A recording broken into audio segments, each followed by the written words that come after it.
Good evening, ladies and gentlemen. I'd like to call tonight's meeting to order. Tonight's meeting has been advertised according to New Jersey State Sunshine Law. Madam Secretary, roll call, please.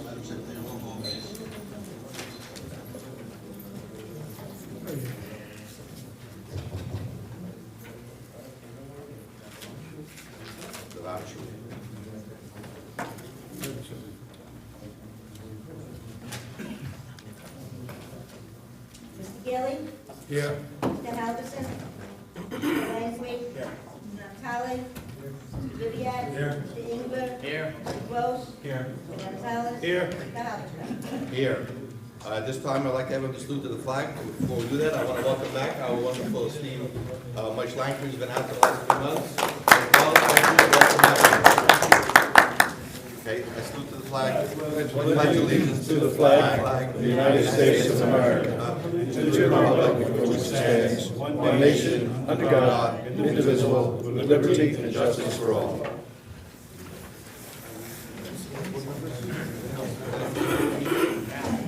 Al, okay, so I see that Al Alverson is not here, so who's going to be sitting in the lieu? Mike Shingberg will be sitting in the lieu of Al Alverson. Can I have an approval for the minutes of March 6th meeting?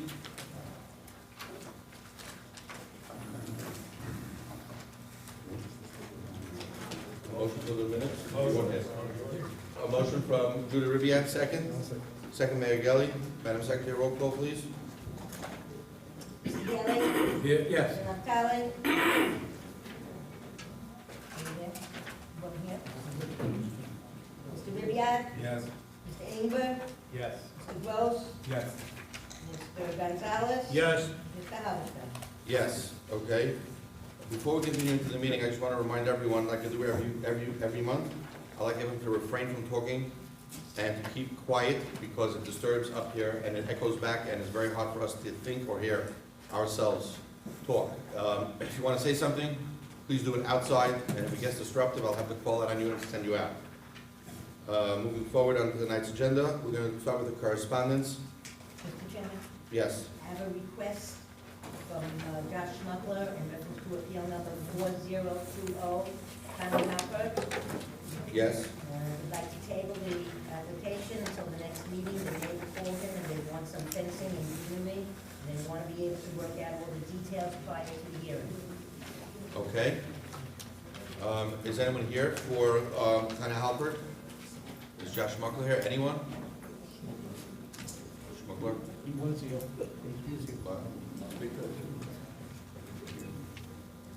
Good evening, Joshua Schmuckler from New Lines Engineering. The letter is what it states.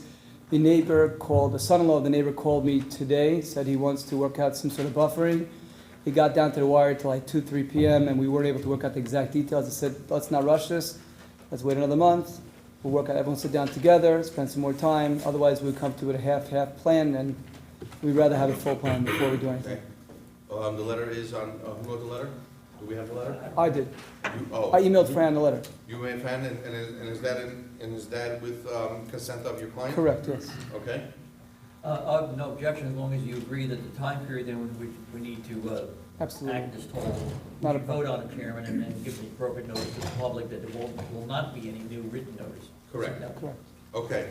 So for that, if that's the case, you know usually we like to hear that before the meeting starts, or else we move forward. Yeah, we normally would like to do this earlier. I normally would let you know a couple days in advance as well. We can get something on the agenda as well. Here, we were called today, so Okay, it was so- just last okay. second. So can I have a motion to table appeal number 4020, Connie Halpert? Motion? Second. From Moshe Langkry, second from Ovi Gonzalez. Madam Woman, is anyone here for this application, 4020 Connie Halpert? Seeing none, okay. That's good. So can I have a roll call, please? Mr. Gilly? Yes. Mr. Langley? Yes. Mr. Naftali? Yes. Mr. Ribbiat? Yes. Mr. Inger? Yes. Mr. Gonzalez? Yes. Mr. Halverson? Yes, okay, so appeal number 4020 will be heard back here, what is that, May 1. May 1st? Yes. May Thank you. 1st.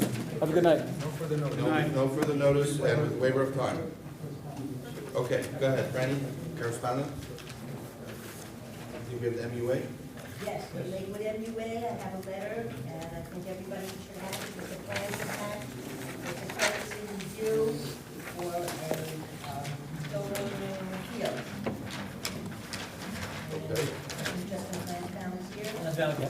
swear or affirm to tell the whole truth? I do. Good evening, Mr. Chairman, members of the board. Justin Flansbaum, Executive Director at the Lakewood Municipal Utilities Authority. Before I get started, just to brief the board on whether application, I just want to let you know that the room is actually backwards. You normally, the table's on this side. Right? Yeah, okay, so does that mean that your head is not Right. twisted? I just wanted to let the board know. We're here tonight for a courtesy review, and back tomorrow and put the table back. That's what I was trying to tell you. Oh, okay. we appreciate the courtesy of the board. We're actually here for two separate improvements that we're proposing on our property. The board members may know that we have our main complex at 390 New Hampshire Avenue, where we have one of our major treatment plants and our administrative building. We're actually proposing an addition to our administrative building. The footprint of the addition is going to be approximately 2,500 square feet. It's a two-story addition, 2,500 square feet on each floor. What we're proposing at this time is just a building on grade on slab. We're going to create new office space on the first floor, and we're going to utilize the second floor right now just for storage, for document storage and record storage. And at some point in the future, when we need more office space, which we anticipate we will, we'll then finish the second floor for additional office space. We've calculated that we need approximately 7 new parking spaces to accommodate the addition. We do have plenty of room on site for a lot more than 7 parking spaces, so we're going to create those additional parking spaces. Those are going to be employee spaces, those new spaces. So that's the first improvement that we have on site. And then the second improvement that we're proposing is a solar field. The total site's about 8 acres. We're going to be building a solar field on approximately 2.5 acres. Actually, Jim Brown from Easy Energy is here with us tonight. He's one of the partners in the solar development team. The field is actually being built by through what's called a power purchase agreement. So it's no money out of pocket for the authority, and the savings are estimated at about $750,000 in electricity bills over a 15-year period. We've applied to CAFRA for the approval. We're currently now in the CAFRA review, so anything that we do is going to be subject to outside agency approval. And that's That's the whole thing. That's So the whole I guess thing. this is a permitted use. Yeah, So that's it's a correct. permitted use. But you just need to adopt a motion that is in compliance with your master plan, since it's a courtesy review like any other governmental agency. It's just like the township coming here and saying they want to put a third story. Correct, so then I will turn to our engineer, and give me some details about it, because I don't have a It's master a plan. permitted But I'm use. sure it is, or else you wouldn't bring it up. It's a permitted use, Chairman. There's no proposed change in the use itself. We're not aware of any variances that are being created by either the solar field or the building addition. One other thing, just talking with the applicant about this, you're also subject to the CAFRA review. Is that correct. What's Correct. Guys, Chairman, we just need a motion that it's in compliance with our master plan before we go on. okay, so as long as we What's the hear. wording of the motion, Jerry? That the application as presented by the executive director is in compliance with our township master plan. Okay, that's the motion, that's the motion. Okay, does everyone agree with Mike Schlangery? Or can I have someone second it? Motion second. I'll second by Naftali, I have a Naftali. Madam Secretary, roll call please. We don't have to open public, nothing? No, it's a correspondence, no. So this kind of a courtesy application, so they don't even have to notice, they don't even have to send They out. didn't have to come here. Look, it's permitted use, they didn't have. No, they have to come, but anyway, let's vote on it. Yeah. Let's let them go home, let's watch the basketball. Okay. Mr. Gelli. Yes. Mr. Langley. Yes. Mr. Naftali. Yes. Mr. Ribbiat. Yes. Mr. Inger. Yes. Mr. Gonzalez. Yes. Mr. Halberstam. Yes. Okay, good night and good luck. On behalf of the authority, thank you very much for your courtesy. Okay.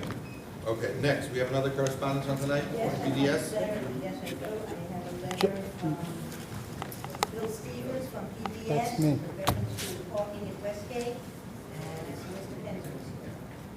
I was just approached a minute ago, Mr. Chairman, Abraham Penzer, appearing on behalf of Westgate. I was just approached by Mr. Shea, who didn't know I was an attorney, to tell me that it was adjourned. I said, by whom? He says, we decided. I said, okay, that's nice. So I said, why did you decide? I said, let's talk. So let me see what his issue is. This is the first time I'm hearing it. I was never given the courtesy of anybody telling me, and Mr. Dasty is a wonderful gentleman, so I'm sure it's not him. But meanwhile, back at the ranch, What's adjourned? I have no idea. That's what he told me. He was pushed off with the side. I said, I don't know anything about it. I says, nobody told me. Your father, Bob Shea's been my friend for 40 years. He knows my address. I received a call about 5:30 today from Mr. Shea's office indicating, and there's a little history to this. To be fair, let him come inside so you can hear me talking about It's a it. big Could you, morning event. I received a call today about 5:30 from his office asking, could I apologize just so he could hear what you're saying? Because out of respect, I treat everybody with respect, even my adversaries. well, I do too, but I mean. It's disgusting to admit that, but I do.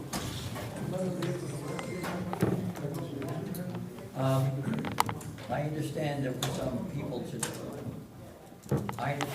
were some people today who were in Fran's office and asking some questions about the application. I don't think there was a formal notice, because I'm surprised, but this is on correspondence. Because there's no variances, it's an existing matter. We have 600 parking spaces, more than we need. All we're doing is moving around, and I'd be happy to show everybody and let everybody not get nervous. You're not coming in? There's something that blocks it, you'll excuse me. That's a hint. If I would have your figure, Moshe will come back, may I just say publicly, there's less to love, okay?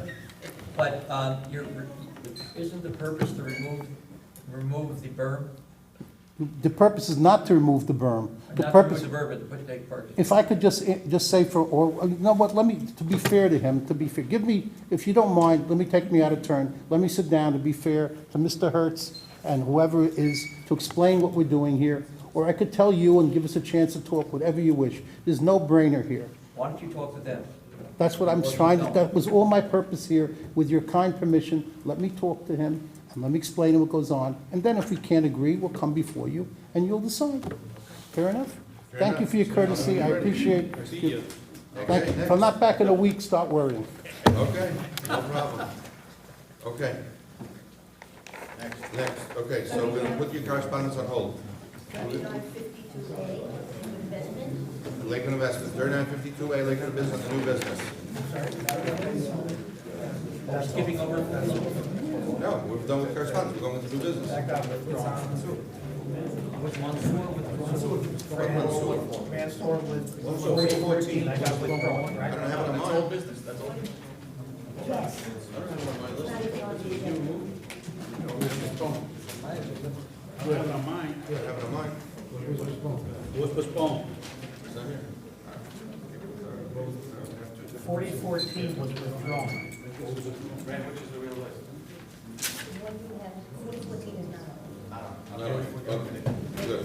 Yeah. Okay, so we got Lakewood Investment.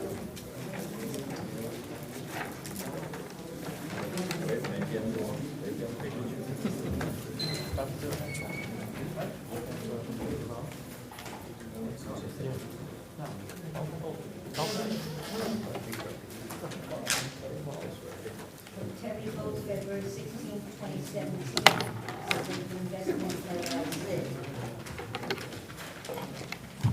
Subject project is located on the northern side of Main Street, the westerly portion of the township. Parcel is located, as indicated previously, a use variance has been granted for duplex development under resolution 3952. You have a copy of that resolution? Yes, I have it. Additionally, variance relief is necessary for the proposed 10,000 square foot minimum duplex lots. New lot 1.10 proposes a lot area of 7,125 square feet. Professional planning testimony must be provided in public testimony to support the requested unit. Go ahead. Good evening, Mr. Chairman. Adam Pfeffer, attorney on behalf of the applicant. As the board may remember this application, we were back not that long ago. At that time with the application, we met some of the neighbors. They'd wanted some of the items changed. At that time, we asked the board to bifurcate the application and just go forward with the use so that we can, once we knew we had the use, we were able to go back and properly design it. At the time, we had made some changes to make the neighbors happy. We're back here this evening for the site plan, and basically it's all but the side yard setbacks is a fully conforming application in accordance with the use that this board has already approved. At this time, if I can swear in Bill Stevens. Before you continue, I see somebody here that might be for an appeal that we tabled to May 1st, so let me just. Oh, yeah, no problem. Mr. Kesselman, are you here for the appeal on your block? Yes, is it on? No, it was postponed for next month. May first, Thank you. Thank you. Go ahead. May first. May 1st. Thank you. Take care. Mr. Go ahead. Stevens, do you swear or affirm to tell the whole truth, so help you God? I do. Give us your full name, spell your last. William Stevens, Stevens, and I'm a professional engineer and a professional planner, licensed to practice here in the state of New Jersey, vice president of PDS, my office here in Lakewood, and I have appeared before this board many times. And just for the record, will the board accept Yes. Mr. Stevens' credentials as an expert? Yes. Thank you. Mr. Stevens, have you had an opportunity to review Terry's February 16th letter? I have, yes. If you can, just walk us through it and address the variances that are requested, any comments that they have? Okay, no, I'd be happy to. So just for starters, this project's located along James Street, immediately adjacent to the base Yakov High School, which is located just to the left of the map that you're looking at here. If the board will recall, we came in and received a use variance for this property to construct duplexes on this lot in accordance with the R10B zone. At that point in time, we'd had a cul-de-sac that was designed coming off of James Street with units that were backing out to the neighbors' homes. And that was the concern of both the neighbors and the board. They had asked that we change the design so that we didn't have backyards and people's side yards and backyards. So in other words, the houses on the street would be all the same. So what we did then was go in and change our plan to eliminate the cul-de-sac, end up with the 4 duplexes facing on James Street with a little courtyard parking area located in the front, so that now we won't have that situation that the board and the neighbors were concerned about. So that is a general overview is what we changed. And other than that, the project does conform to the R10B zone requirements, with the exception of the side yard setbacks. We are looking for a slight variance from those because of the width of the lots are a little bit narrow, but they are significantly deeper than what's required. So we're seeking a side yard variance where 7 feet and 14 feet combined is required, and we have 5.5 feet and 11 being proposed. So it really is a small change, and again, that was done to make the project fit in the conformity that the board and the neighbors were looking for. These lots are all oversized, and they're very deep now, of course, because the property's running in the back. Bill, we don't have a study. I remind- Turn the mic. And you have to get, we have to hear you. Yes. Our stenographers not here.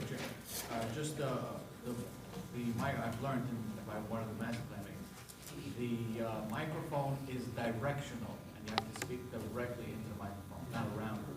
Some microphones speak around it, it picks up. These microphones, you have to speak directly. Well, thank you.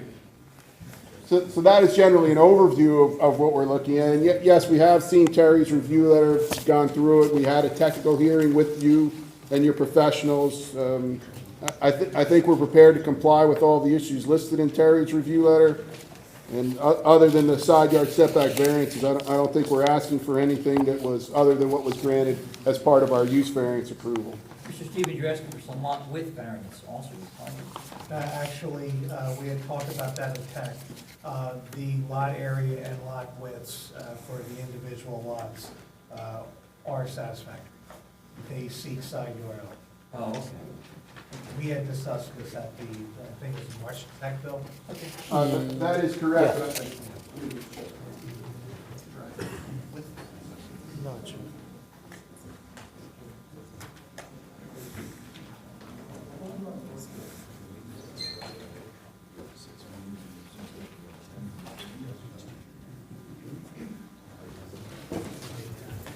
So then the only variance request, Mr. Pfeffer, is the sideline, is that right? We're confirming, but I believe that is the only variant. I believe that is the only We're gonna mark variant. the elevation as Yes, A1, we will okay? mark, yes. If I can ask a couple questions, Chairman. Go ahead. Bill, if you can look at our letter, just want to get testimony on a few points. Sure, absolutely, Chair. Beginning on page 4, item 3A, our comment 13, trash and recycling, is that going to be Public Works? Yes, we would propose to do this with Public Works and with just regular robocans. That's our intention for this. Are you proposing any common areas to be under an HOA? Yes, we will need an HOA for this because when we turned the project before, we had the project running north and south. So when we turned the project to face onto James Street the way it is now, we ended up having to make this little courtyard in the front to make the project work. So we're going to need a homeowner association because we do have some common areas. I just, on that, I just want to also point out, by doing that, we actually now, have, instead of having 4 parking spaces, actually get 5 parking spaces per unit. There will be some common area, and there won't be any backing out onto the road. You'll be able to have a turnaround. So it actually, overall, it's a much better project and design. Okay. Our comment number 24, Bill, on page 5, where are the HVAC units going to be located? I don't know that I know the answer to that question.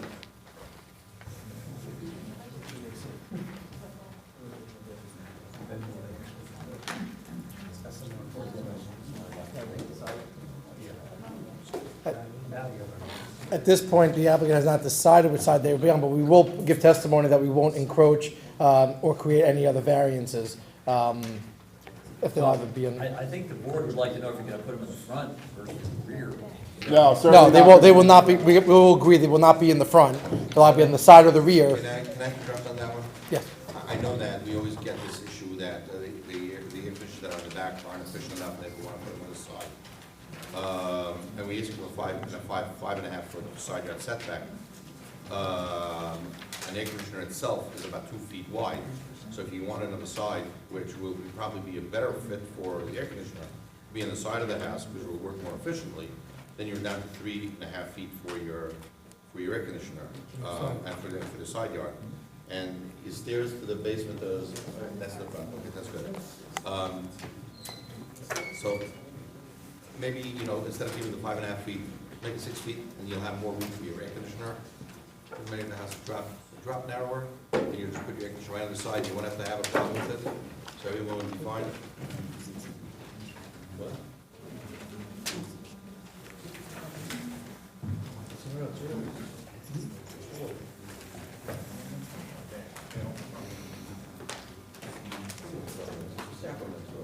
It's not a shower. That's not right.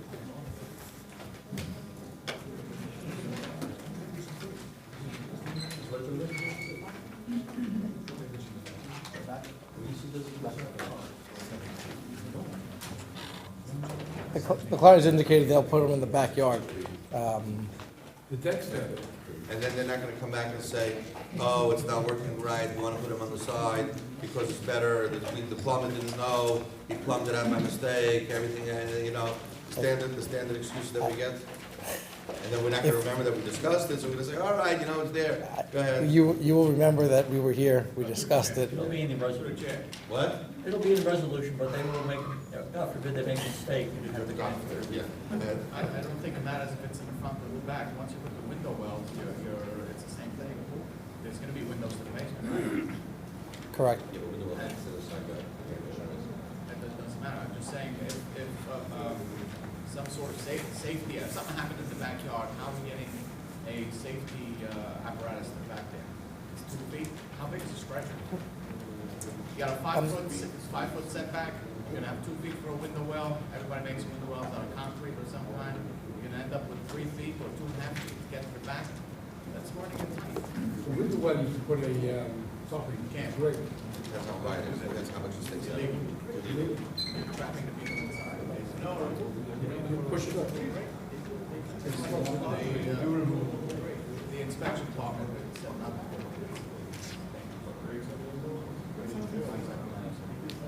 Good, great, so go with Great.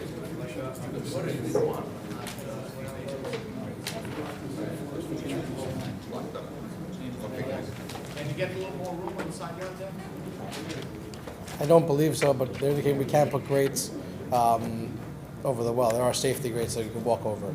Yeah, but I have it from the inspection department that they don't recommend it as a safety hazard. Because we once, as a board, recommended it, and then they told us we great, it's a safety hazard. We had an application where we recommended it, and then the lawyer came up and said, don't. I mean, it is, no,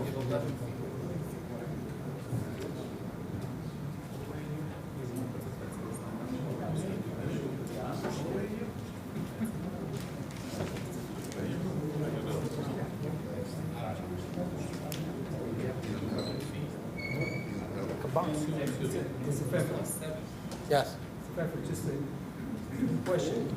Why did we change the structure? Originally, we had in the first application, there was the same amount of duplexes, but there was also an empty lot. There was also, it was a cul-de-sac, right? There was something for the children to play. Now we have them all lined up. Why?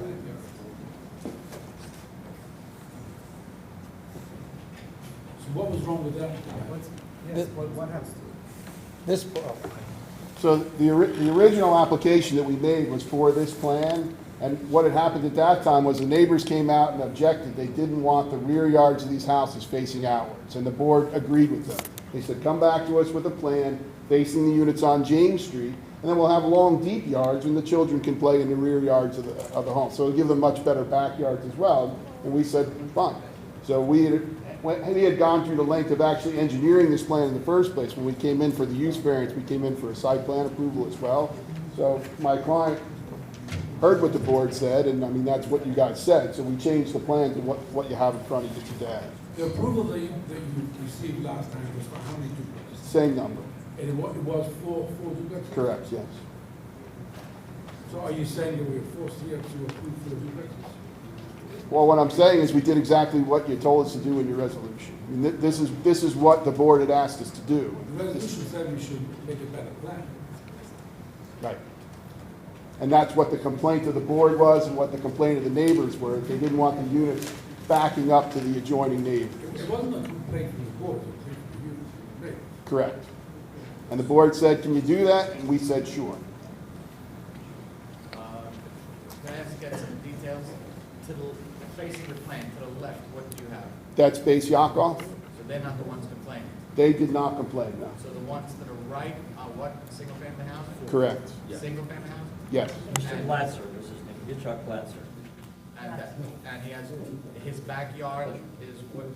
No, what the complaint was, if I remember, he didn't want that's his side yard. His side yard is running up right over here. Oh, his side yard? Yeah. Right, so he didn't want 4 backyards, 4 porches on his side yard.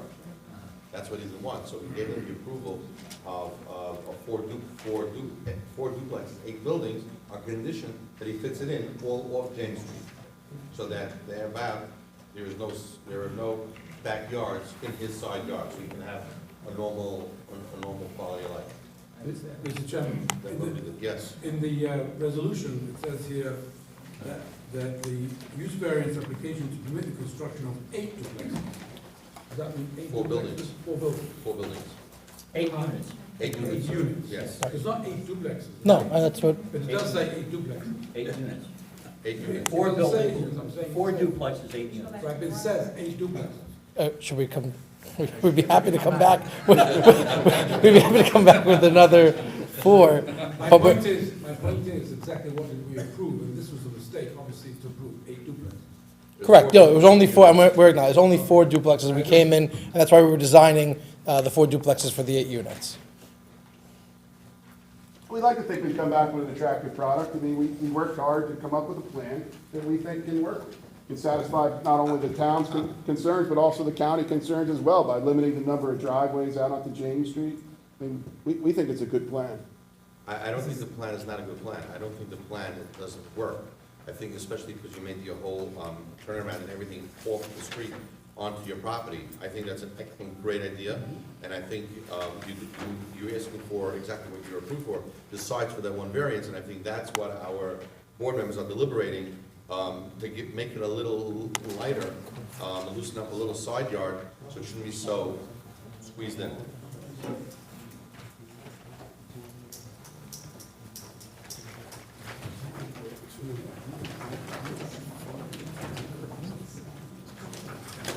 Hold it off and show up on the side.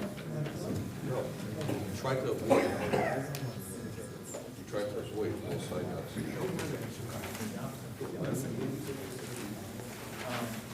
So resolution says that Mr. Glatzer, I'm just reading it. Mr. Glatzer indicated his one here. Just reading, number 1. Mr. Glatzer indicated it's this collection. Mr. Pfeffer, you might want to get up here. Facing James Street. Yeah, I think you're right. the other way around. I think you're right. My bad. I'm sorry, what was the question? Well, they were discussing the wording in the old resolution that I thought you might want to listen to. How are we doing now with the sidewalk setback? But we also know that he didn't want any of them on the side yard, so it was either or. If he didn't want to have duplexes, side yards, backyards on his side yard, or then he didn't want facing the front. What didn't he want? It's a Well- contradiction. Take a look. If you like, Chair, Yes, go ahead. one thing is the neighbor, and something else is if it fits properly, it's not dangerous. Yeah. To approve something with 5.5 feet, neighbor, no neighbor, how can we approve something? 5.5 feet. 5.5 feet, there's nothing you can pass, go to the back. No, You no, have that's what I'm four saying. duplexes. That's exactly what I I understand, but what I'm trying to point out is that we're busy saying the neighbor, and it has nothing to do with the neighbor. That's It has to exactly do what I with said. what's going on in the back. I don't see how Make we the can- houses narrower. Or maybe push one to the back, or be a little bit more creative. This, you're not fulfilling what the board proposed, you're not fulfilling with this one. The applicant has no problem, doing as the chairman has recommended, and making the house a little bit narrower so we can get the 6 feet. Sorry, 6 feet for me is not doing something. Doesn't work. You can't fit anything. You have a window, doesn't work. Okay. That's 6 feet, that would be 12? 12. 6 and 12. Yes, 12 between each. correct, yes. I'm sorry, I'm talking about individual. Individual, so instead of seven, it'll be instead of 14. 14, there's 12. Instead of 7, 14. 14. It's 6 and 12, correct. It'll be, Because there's association, can you put in the association that they will put any fences up, so that would actually be a full 12? Mr. Ingber, please use the We mic. could, yeah, just, if you could just be clear where the where you're talking about, yes, we have no problem, we can put whatever we want in the association document. This, I didn't hear all of that. What is, it's a no fences, is that what you said? yeah, no, Mike, I had a question. The question is that the applicant made a comment that they're gonna be doing an association because there's common area in the front. My question is, can they put in the association that there will be no fences in between each unit, so there'll be a true 12 feet without an interruption? If they can do that, then. Well, we can put it in the resolution. Right. So that'll work for the center, At the southern in, ones, but not for the two side ones. correct, the in-between the Can't properties. dictate to them they can't put up a fence. Well, this is. I'm not, No, I'm not okay with that. We did it just on, in between the properties. You could have a side yard, you could have a That's back. where you need it. That's where good fences make good things. How about one area, how about one side, 7.5? Not on both sides, someplace where a stretcher can get through. Well, he doesn't, he needs seven. Seven.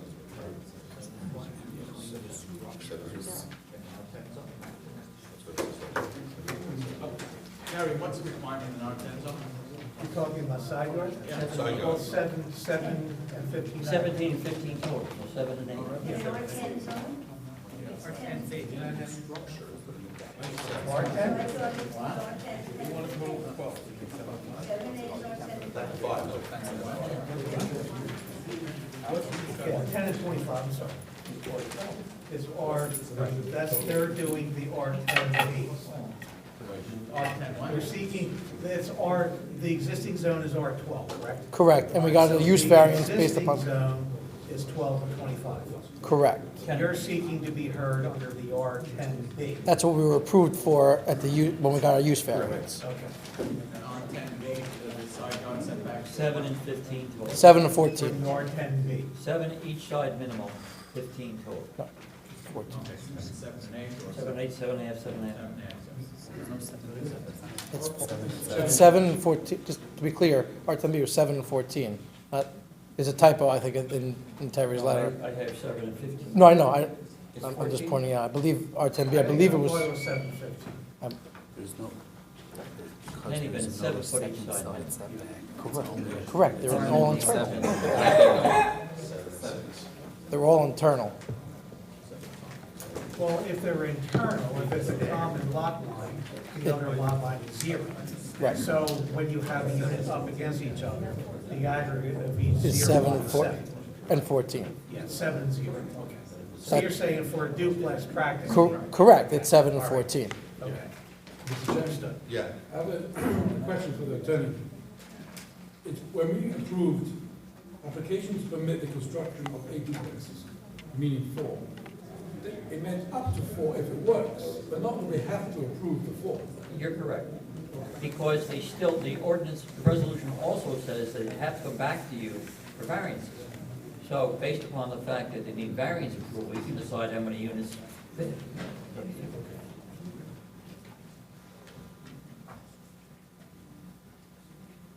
Okay.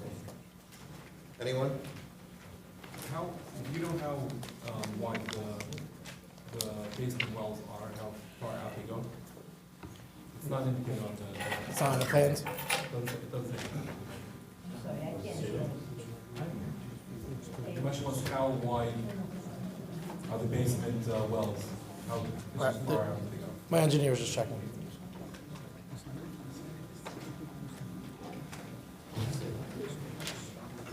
There doesn't appear to be a dimension on the window well in the architectural plans. I'm gonna guess it's about It 3 looks like feet. 30 inches. About 3 feet, 2.5 feet, something like that, yeah. 30.5 inches. Oh, thank you, Mayor Graham. Hey, what do you got then, Pete? 30.5 inches. Yeah, then you can, that plus it's in the block. If I can call my client, swear my client in at this Yeah, time. 30, yeah, you're right. Sorry, it's more. It's 6, 30, and 6. 42. What is that? What are you guys seeing here? No, was it mentioned? What, window well? 12 inches, 30 inches. 30 inches.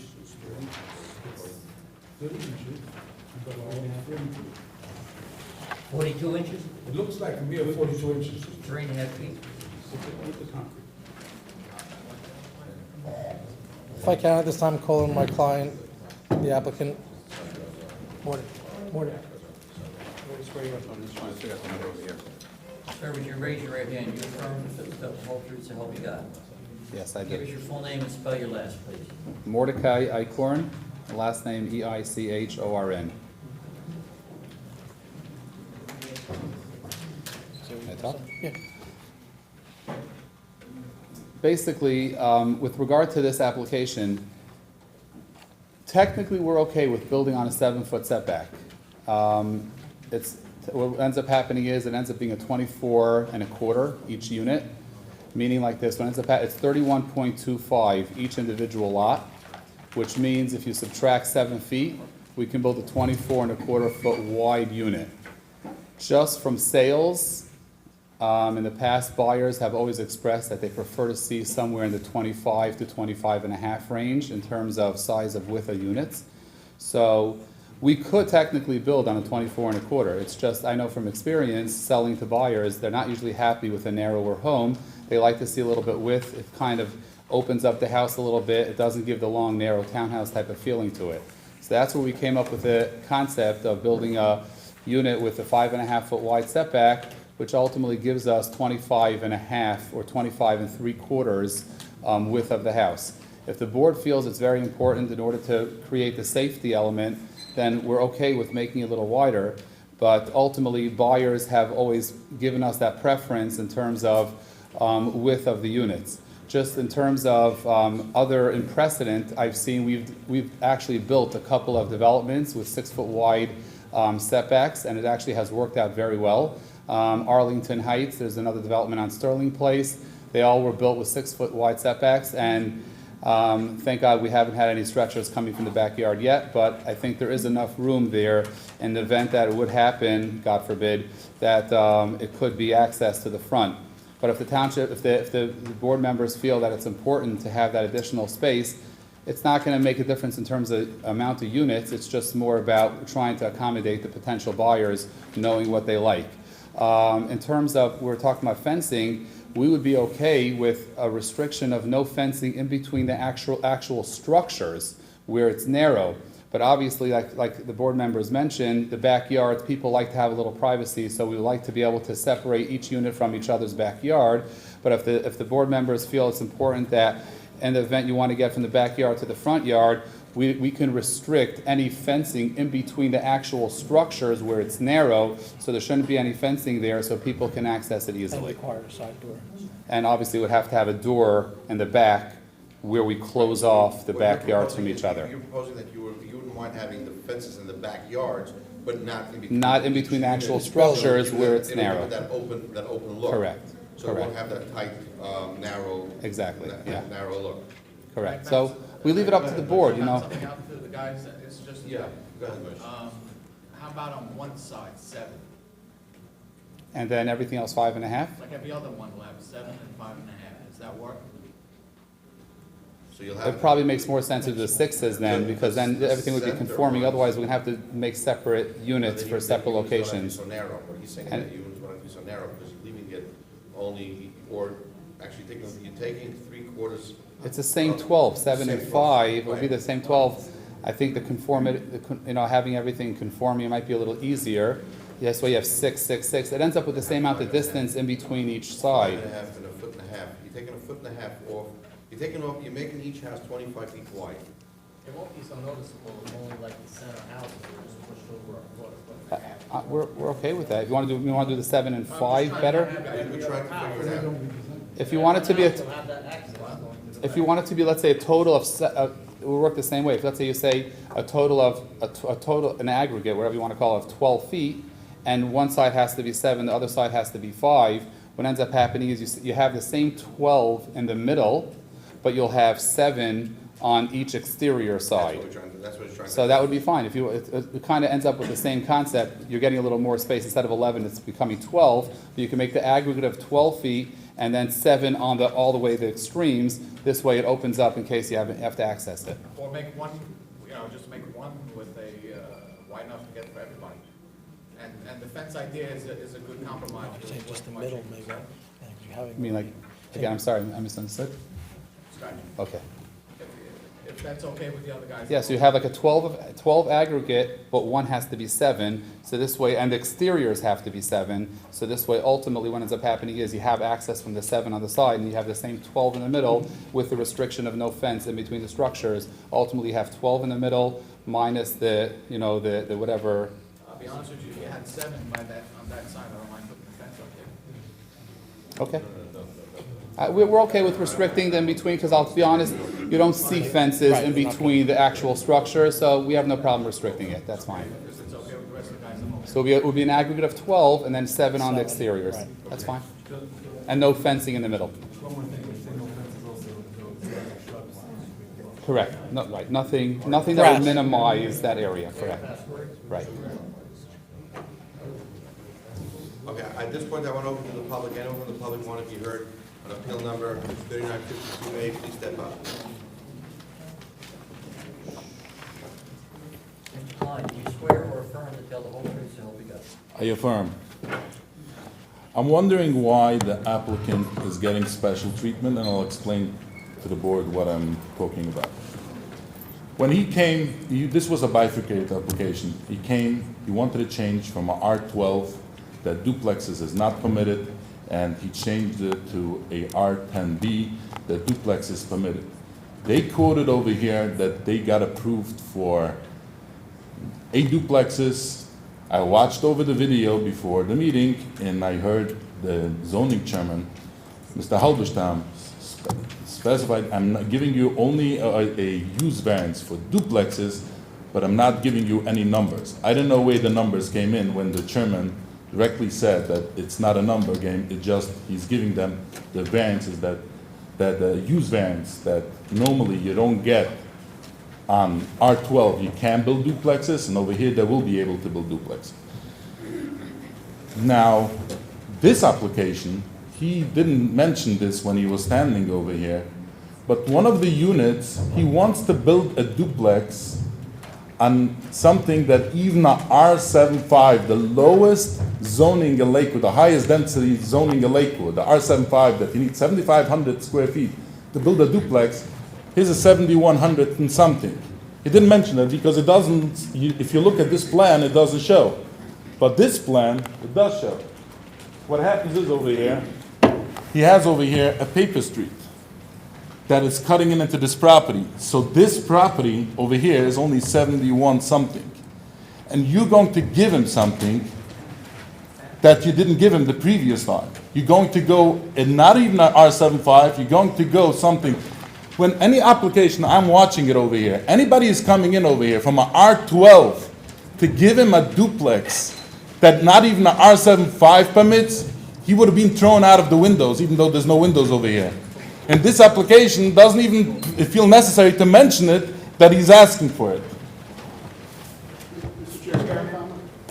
Chairman, Yes. So, the applicant's engineer. yeah, I would just like to comment back, that information is not correct.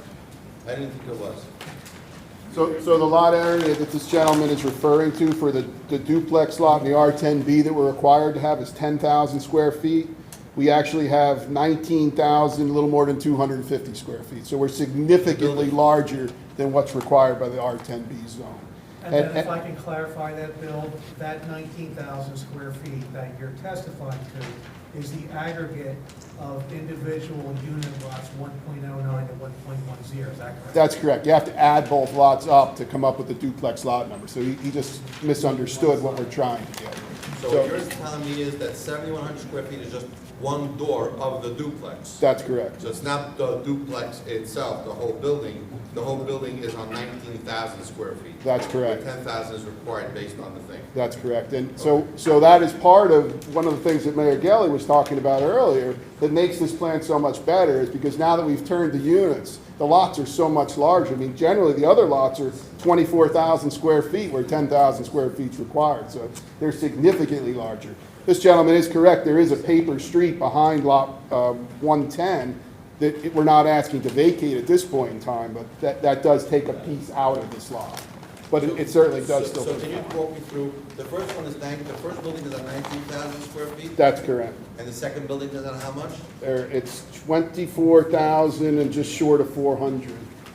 And the third one? They're all the same. They're all the same, okay. Yeah, but that last unit is on 7,100 square feet? The one unit is 71, that's just one That's unit, half a correct. duplex. That's half a duplex. And that should be on how? That should be on? 5,000 would be the minimum. 5,000. Correct. And what is the size of the backyard? Can you give me a? That particular lot is 192 feet in depth Yeah. to that paper street right away. Right. The rest of the lots are 390 feet in I depth. understand, but was that 20 feet wide? The rear yard here, it's significantly more than that, I'm gonna say. Yeah, it's 125 feet, something like that.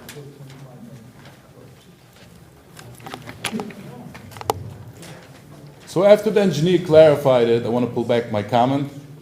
That means he's correct, and I misunderstood it. Thank you. Now, I wanted to speak about the paper streets. The township committee asked the planning board, and so they told me to the zoning board, that you should not give any more waivers for paper streets. That means if there's a paper street surrounding a lot, not even if it's not the frontage, if it's any place around the lot, the township ordinance requires to improve the roads, sidewalks, and everything else. Now, he might argue this paper street is not needed because of this, because of that. The township committee should have the last word on this, what is necessary and what is not necessary. And if it's not necessary, they should vacate it, and he should have gone for vacation of the street. But the fact that they're not vacating it means that they want to improve it. So, till now, usually when you went to the planning board and so the zoning board, they gave waivers out like matzo balls, and giving out these streets created this massive traffic problem that we have in Lakewood because we don't have enough streets, because a lot of these streets or were vacated or most of the time we're giving waivers not to improve, only the frontage of the property and not the frontage around the property. So my understanding from the mayor was that he directed the boards not to give any waivers, and even though the applicant might claim these streets are not needed now because one of them go to nowhere or one of them go to other street that is not improved yet, but eventually this neighborhood is going to be improved.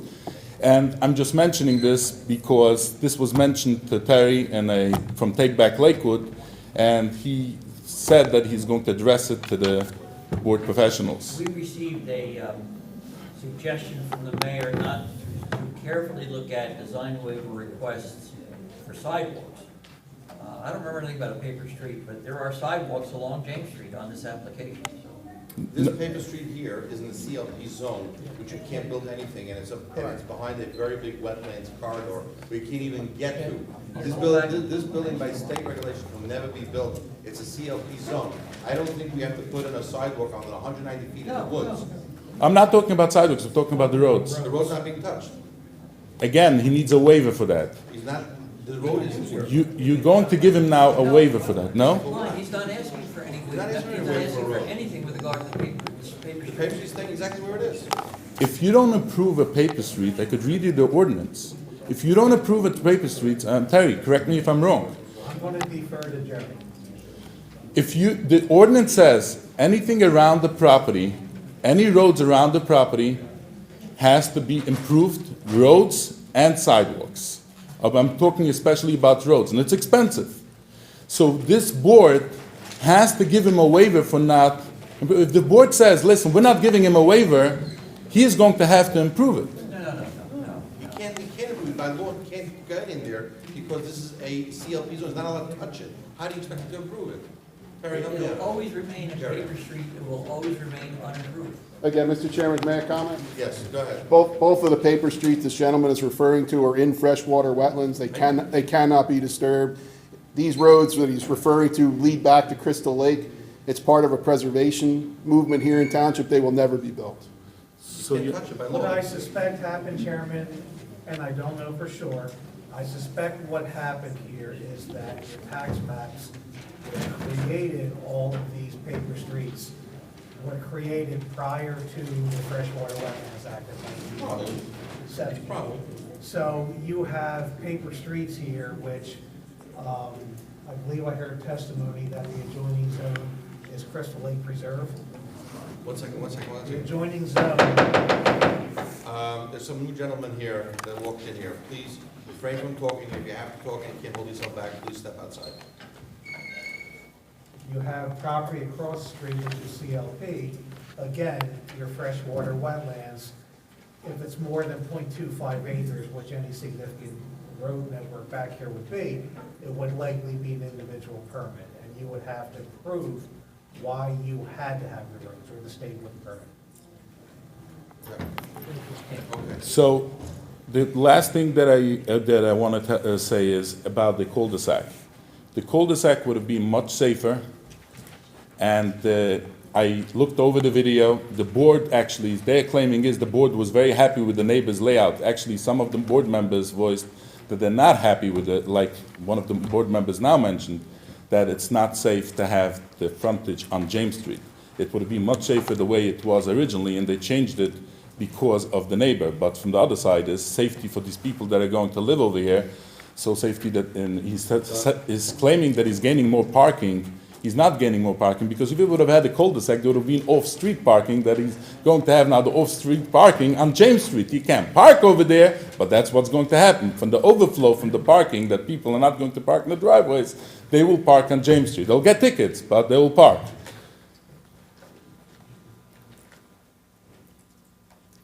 The applicant claimed, and it's keeping on coming up over here, the applicant claimed is that he doesn't want to build duplexes narrower, even though I live in a 24-foot duplex, and it's very nice. I like it, so I don't know why he's claiming his people don't like it. But he claims that it's easier to sell units that is wider than is narrower.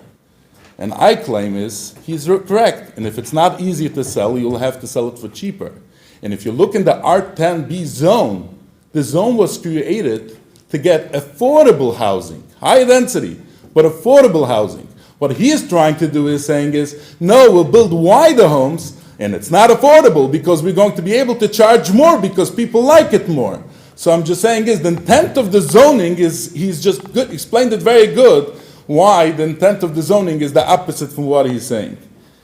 Lastly, I have a problem with the applicant not identifying who the applicant is on the affidavit that he's required by law to do. I mentioned it to Franz Siegel, we went back and forth, and he actually gave that it's owned by a trust.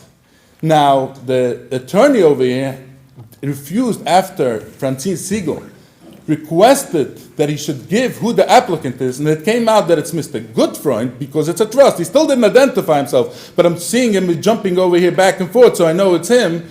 The attorney has the chutzpah to call up the applicant that is Mori Eichhorn. So I want to know is who the applicant is. Is it Mori Eichhorn, or are they following the law that they're not filing an affidavit of ownership to who has a 10% interest? Mr. Pfeffer, I get these things the night of the meeting. Lakewood Investment LLC is the applicant? You're Lakewood Investments is the applicant. Okay. Who owns more than 10% of Lakewood Investments? Okay, the affidavit that we provided is for the owner of the property. Lakewood Investments is not the owner of the property. Lakewood Investments is the applicant. Okay, and who? The law There are is you have two- to give the app. There are two lots. One lot is owned by Lakewood Investments, the other lot is owned by PD Credit Shelter Trust.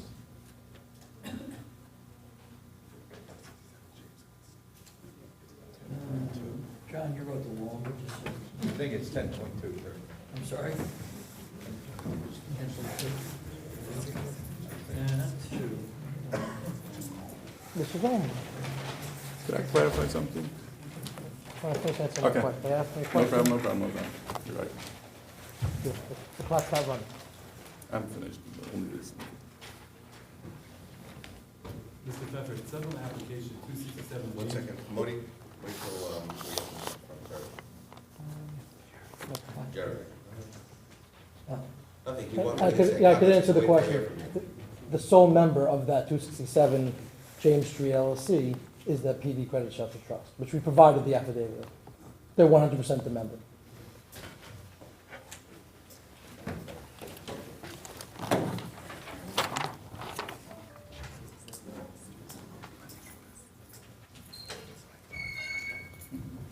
It's right here, just go me a moment, please. Just a second.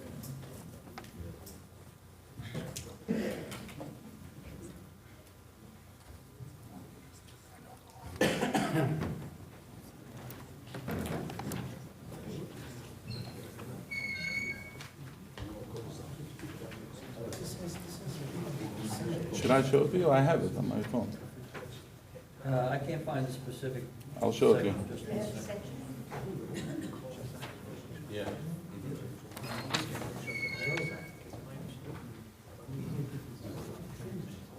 Mr. Pfeffer, but the name of the trustee was listed? Not just the trustee that's administering the trust, that was listed? My understanding is not required. My understanding is that just that has to be the owner and The and owner a, of the LLC. yeah. But it has to be 10%. No, I did consult with Jerry earlier in the week when this was raised in this, and I was advised as long as no one person owns more than 10%, the trust is sufficient. That's what I was advised, and that's what I did consult with Jerry earlier in the week. Mr. Pfeffer, is your applicant? One second.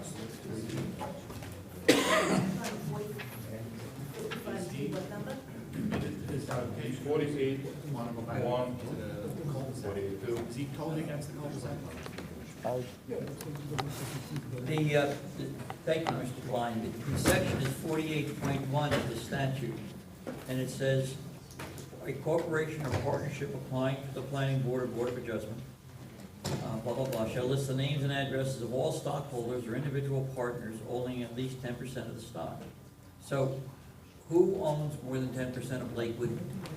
Lakewood Investments is Mr. Eichhorn, who came and was testified before. Lakewood Investments is Mordecai Eichhorn So, Mr. Eichhorn is the only person who owns more than 10%? of the Lakewood Investments, yes. Well, that's the only applicant, right? Lakewood Investment. There are two lots here.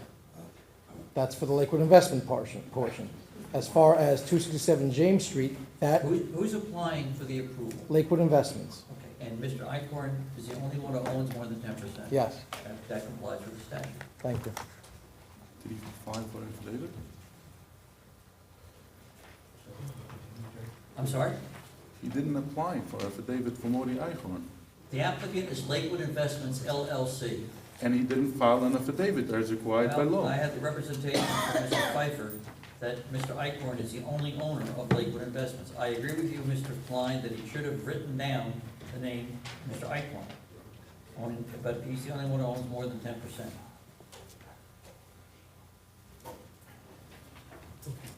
So you're basically saying is that the disclosure could be by the zoning board. It doesn't have to be prior, It should be prior. It should but be he prior. didn't do it. It appears he didn't do it. So the fact that he's disclosing it now is good enough. That's basically what we're discussing. I hope so. This is my problem. I call up Francine Siegel and I'm asking her, who is the owner? And she's saying is the applicant is refusing to give who the owner is. Doesn't matter, well, the owner you know, the owner's of record with the assessor's office. That doesn't matter. The Lakewood statute Investment talks about LLC, the applicant, I don't know who the owner is. 10%, who that owner is. Oh, hold on a second. Yeah. There's an applicant and there's an owner. I'm not talking about the owner, I'm talking only about the applicant. The applicant, the owner doesn't have to identify themselves, the individual, only the applicant. That's correct. And that was not done in this case. You're correct. And I asked Francine Siegel, should ask her to do it, and she got back to me is the applicant is refusing to identify themselves. And I have to come into the meeting over here and get the disclosure by the meeting. I don't know if it's good by law, but obviously the attorney says that it's good enough. He never filed affidavit, he never disclosed it before, he's only disclosing the meeting. And the reason why I'm upset, they're mentioning this, because if we're going to have applicants hiding the names, why the hiding the names? Everybody else does not hiding the names. Why is he hiding his name? No, it sounds like some unethical behavior is going on that he's hiding his name. That's what the public's perception is. So to have not this public perception that he shouldn't feel like it's unethical behavior, he should be doing as everybody else is doing. Technically, the application should not have been deemed complete because the ownership affidavit was not properly completed. You have to disclose who owns no more than 10% of the LLC. Okay, so now we're this far into the application, what do you recommend we do? Well, I'm sorry. yes, go ahead. It only came to my attention that the ownership affidavit was not submitted when I received an email from Ms. Siegel, it was Thursday, or whatever day it was, on Friday. We provided the same day an ownership affidavit. If it had come to our attention Under the trust. The name of the trust. It's still not. of the, The trust. I was asked to give it out, who owned that Lakewood one. Investment LLC. No, that was not what was Let's asked start of over me. again, please. The statute talks about the applicant, not the owner of the property. Correct. The owner of the property is easily find outable, just go to the tax records. The applicant has to have an affidavit of ownership indicating who owns more than 10% of the applicant.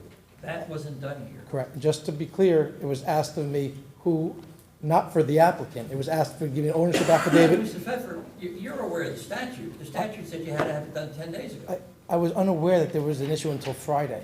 And I'm telling you, the Well, question that was asked of me was, who owns more than 10% of, there was no ownership affidavit for the property, not for the applicant. Okay, I understand that. But 10 days ago, 9 days ago, there was a violation. Which I was unaware. Because the correct affidavit of ownership wasn't provided, which would disclose who owns more than 10% of the LLC. What happened to it the last 2 or 3 days is academic of its circumstance. I'm being told that in the application, if Ms. Siegel, if you could just look in the application, I believe the applicant's certification was there. It has to do with the ownership certification. The affidavit of ownership, first of all, it says Lakewood Investment is the owner. Apparently, that's not correct. There are two lots. Again, Jerry, there are two lots here. Lakewood Investment is both the applicant and the owner of one of the properties. All right, we're starting to chase our tail. The statute here... Jerry, Yes. it's irrelevant. The problem is that we need to know more than 10% of Lakewood Investment LLC, and we did not know prior to the application. We're this far into the application, what do we do? Just so there's no misunderstanding, the certification of ownership of the applicant says that the applicant is 267 James Street LLC and Lakewood Investment LLC. They have to indicate who owns more than 10% of either of those entities. Is there anyone, who owns more than 10% of 267 James Street LLC? No, but it's the PD, it's the 100% owned by the PD Credit Shelter Trust, which when I spoke to you on Friday, I indicated there is That's no, fine. yes, and there is no one person that owns more than 10% of that. Okay, but Lakewood Investment, there was never a disclosure as to who owns more than 10%. I was unaware of that, and I again, we understand. put it on the record, it's Mr. Eichhorn, and he's 100% the owner. I have this. I have it. One way or the other. You can take it. Jerry, since we're so far into the application, What do we do? is it in the hands of the zoning board to decide? I'm sorry? Is it in the hands of the zoning board to decide? Well, One thing we don't like is the waste I time. can only indicate to you that technically the application was defective in terms of the ownership issue.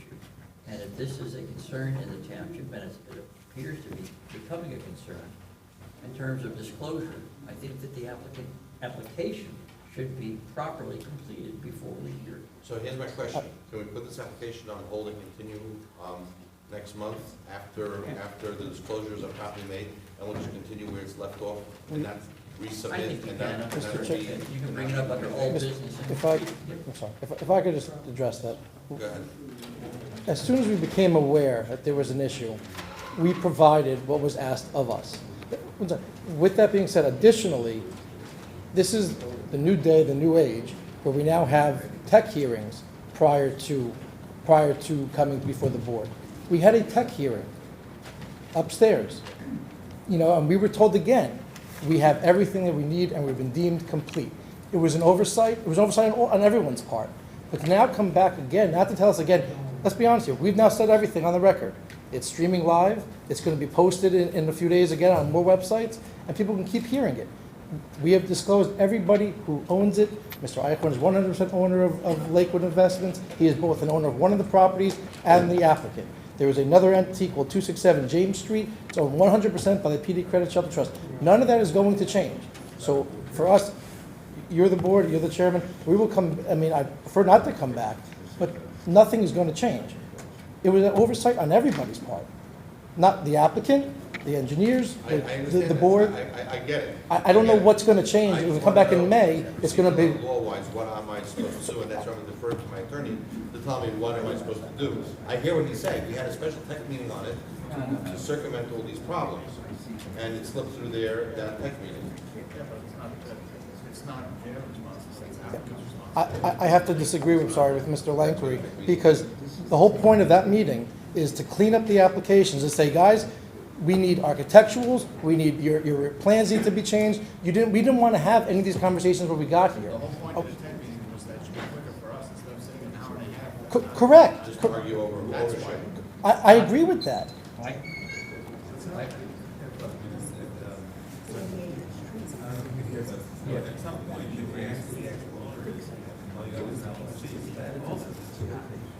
Mike? Okay, we go over the second.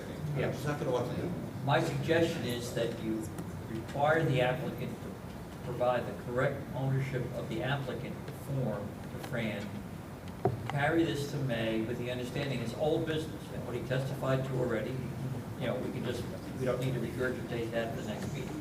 But I think that the correct ownership affidavit of the applicant should be on file, and it's not.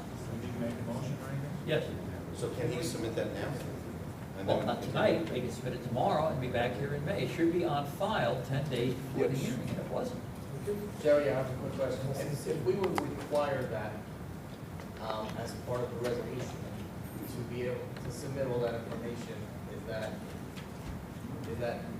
gonna be too late? Would you want it prior to being heard? I mean, that's just going. All I can say to you is that the law requires that it be on file in Fran's office 10 days before the meeting. And it's Irrelevant not. whose fault it is. Would we have to open it back up to the Right. public when we bring this up as old business?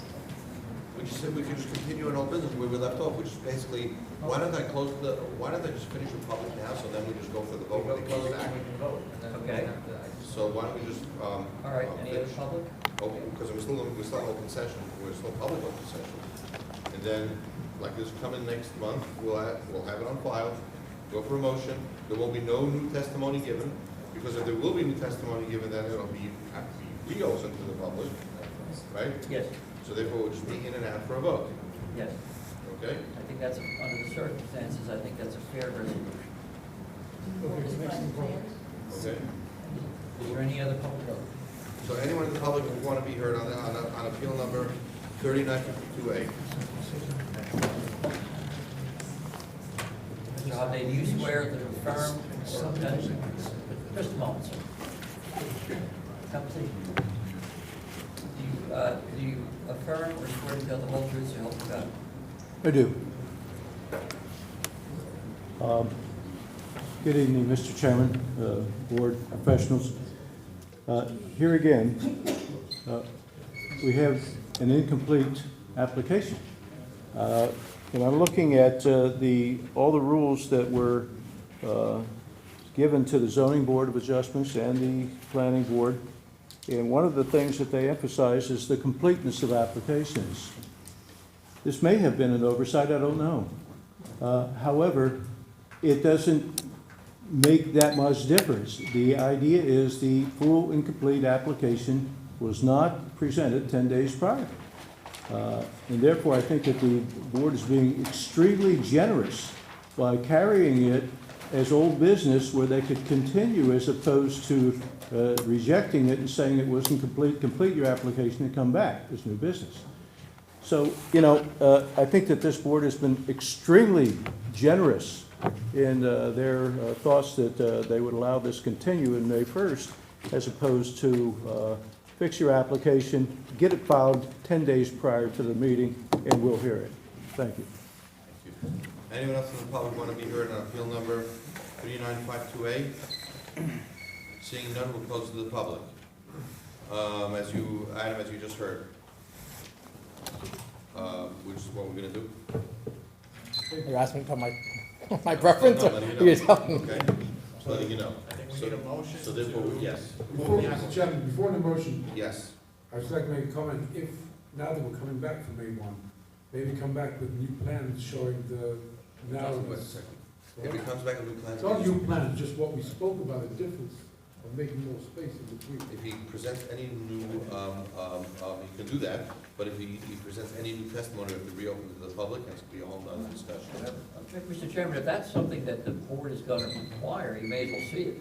Okay. Don't you think? I have a problem in general approving something which is conceptual and not what we have in front of us. So if we're talking about making changes, slight, however, slight thing, it's worthwhile coming back with the. Okay. So I just want to, No new then if I testimony. If I could just ask a clarification. That's what I want. If you're asking them for something different, be very specific with what you're asking for. You're not asking for a whole new design. Is that I think correct? Mayor wants to see the new lines where it shows the 7 and 5.5. Is that what Right. you say? When you say new lines, are we talking about a new plan of lots? What are we talking about? Yeah, the side yard setbacks, one side should be 7, the other side yard should be 7, and everything in the middle should be 7 and 5, 7 and 5, 7 and 5. But giving Or 5.5, direction, whatever the number was. I'm not saying 5. giving direction to the applicant's professionals, so we're not back here in June and July. Correct. It's one Correct. plan, you're going to show the side Mike, yard that was setbacks. your suggestion, right? What number was your suggestion? Was it 5, 6, what was your number? Okay? But Mr. Chairman, I'm not saying now, but when we do come back with that plan, I'm ready to. I agree. vote, You're not saying that you're approving it. Saying if we're already making changes to the plan, wanna as see it. suggested before. Correct. At least come back and show us that, what we're talking about now. So we'll see how it looks. Okay. Okay. Can I- Can I have a motion? can I- I have a question. Yes. Jerry, the rules that we Jerry? Yes, The rules we enacted at the beginning of this year, I can hear you fine. Go ahead. is this type of change a change that is either a yes vote or a no vote?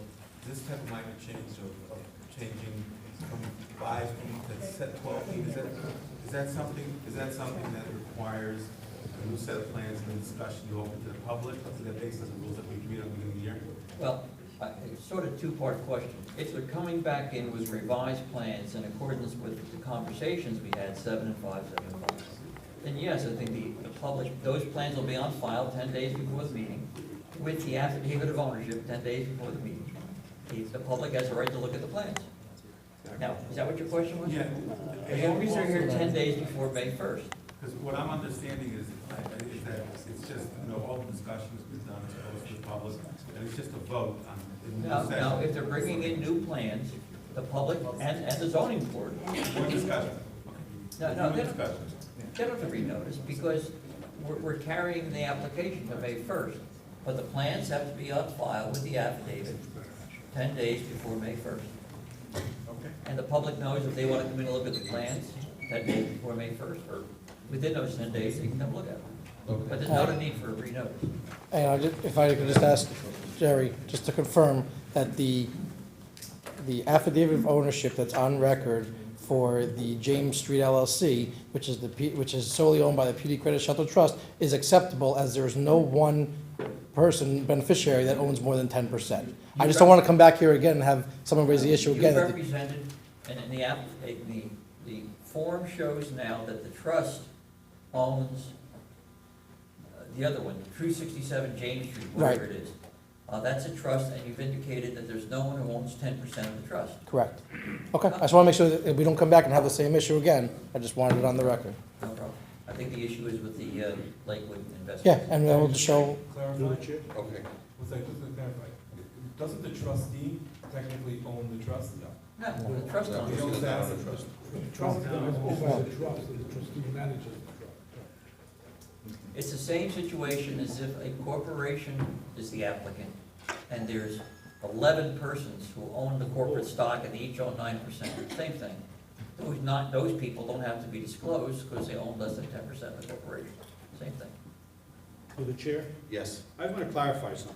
We're here, we've sent here thousands of applications since I've been here. And I sit here not because I want to be generous to anybody.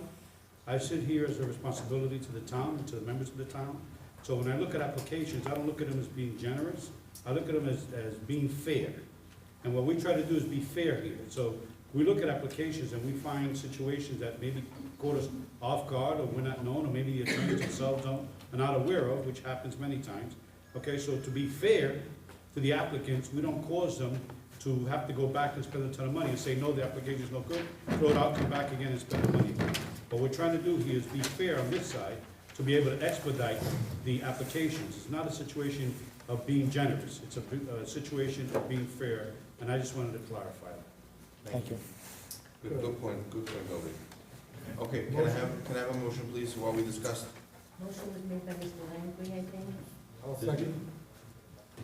Mr. Lanford? You made a Jerry, motion. My understanding is that the proposed motion is to carry this as old business for May 1st. 10 days before May 1st, the applicant will provide revised plans without a guarantee that those plans are acceptable. Correct. Revised plans showing the side setback issue we just talked about. And also will provide at least 10 days before May 1st, the affidavit of ownership of the applicant. And it'll come up as old business. And no further. Can I have a second? I'll second. Second by Mary Gelli. Madam Secretary, roll call, please. Mr. Gilli. Yes. Mr. Langley. Mr. Naftali. Yes. Mr. Ribbiad. Yes. Mr. Inger. Yes. Mr. Gonzalez. Yes. Mr. Halverson. Yes. Thank you. Okay, good night, we'll see you back May 1st. Thank you. Okay, I see Mr. Panzer stepping up to the podium. Can we go back to correspondence? Yes, that's Yes. what we call him, yes. We have worked out our distances. Thank you to Mr. Shea. He's wonderful. I lost it, but he's very good at it. Okay. Nothing, so I'm going to explain everything. So what are we doing? You have to talk directly into the mic. Yeah, that's better. This, Abraham Penzer, I am appearing on behalf of the applicant Westgate. Very briefly, what this is about is when Westgate, we got the approval years ago, we now are coming out to Central Avenue 528. During the time, we've already built the units are existing. What happened was, the county went twice and made it wider, Central Avenue, so that where there should have been a parking lot now in the back of these units, the parking lot can't exist unless we take this berm that's there. There's a high berm which blocks it. It will look ugly. It will also have people, the parking lot will be literally next to the street, which won't be safe. What we propose is, when we originally got the approval, we provided with over 650 extra parking spaces. We will lose 25 spaces from the existing lot. We will replace it with an overflow lot right there with 25 spaces. Plus, we've making Sandstown Road. There is no place in Westgate that has on-street parking. You will have on-street parking, which will give an additional 11. So there'll be much more parking spaces. However, Mr. Hertz had some concerns on behalf of his constituents, and Mr. Shea worked out an agreement that is subject to your approval. If you, right now, this is the first application I ever did, not only we're not seeking any units, but because of aesthetics, that when you come into Lakewood, you'll have the berm which will hide the houses, we will spend $70,000 to $80,000 to put a retaining wall to keep that berm in there. So if you say you don't want to do that, you want the parking lot, no problem. Tomorrow we'll just get off the berm and go further. But we think it's a quality of life issue and that we're doing something for the residents to make them have a better life. So this is not units, no variances. That's why this is in correspondence, because it fits there on all faces of what correspondence should be. We're just moving things around a little bit. And I must compliment your engineer. Terry was a doll. He went out to the site. He actually eyeballed, gave the time for it to see it, and he suggested this would be the best way. We were trying to tell him to do an administrative approval because there's nothing more to do, but he wanted to be extra careful and make everybody happy. And I think that's, did I say that correctly? That's my fault, Chairman.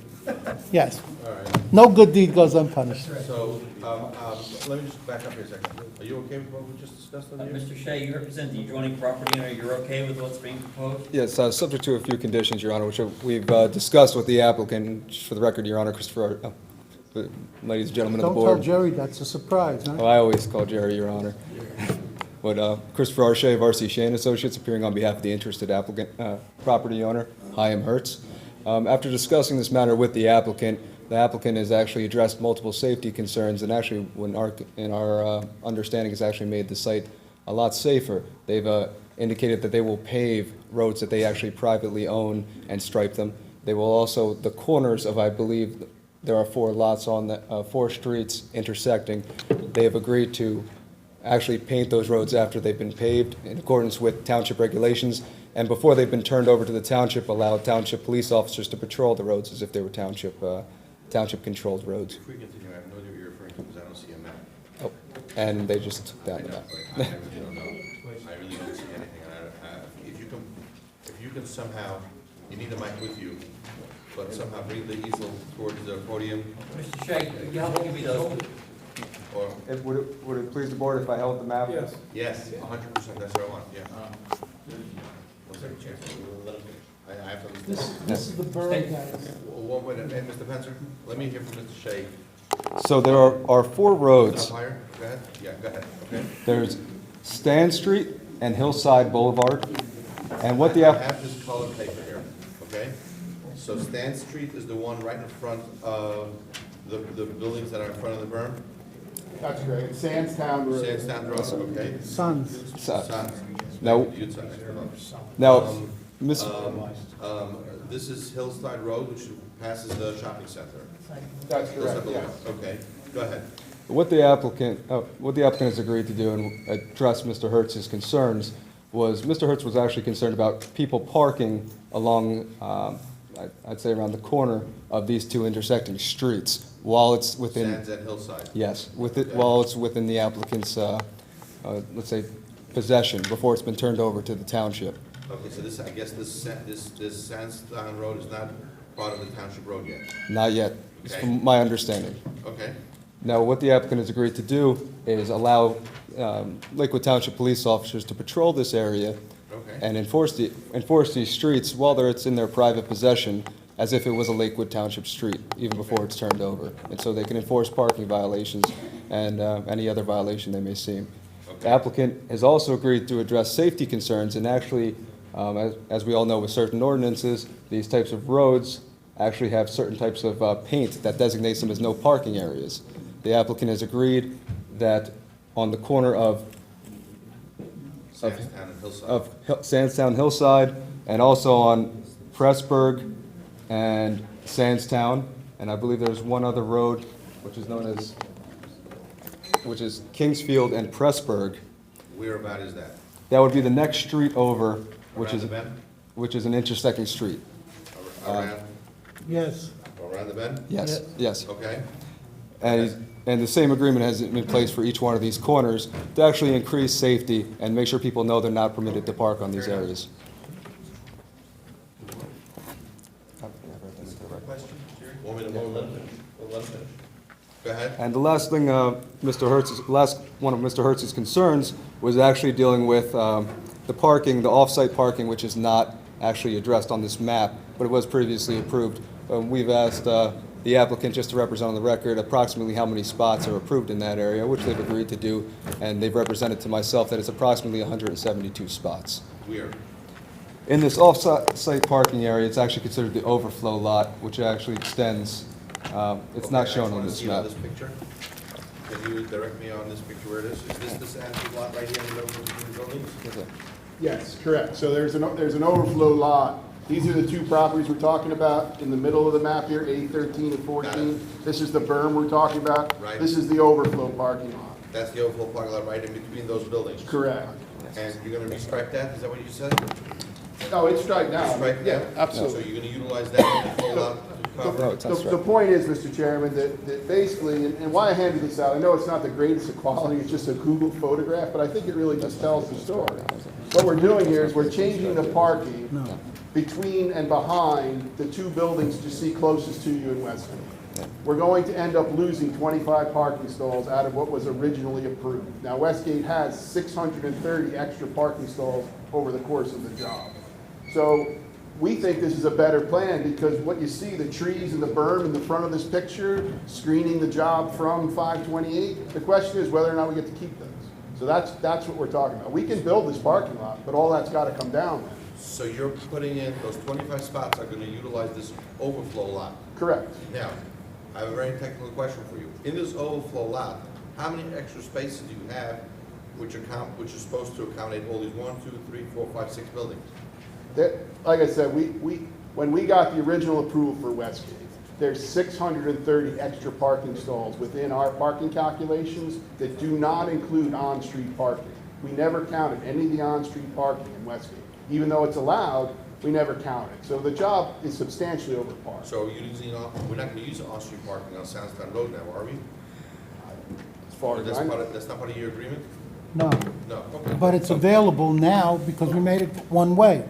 That's one of the streets of one way. So yes, Mr. Chairman, I mean, we're still going to park on Sandstown. What they're saying is they don't want people parking up in the intersections. That's what the concern is. I agree with that. I don't want to park in the intersection either. And there's one more thing that the applicant has done completely voluntarily, that we made Sandstown Road a one-way street. So that allows parking on both sides of the road, as well as not having traffic How wide is the street? going back into the intersection of How wide is the street? Hillside.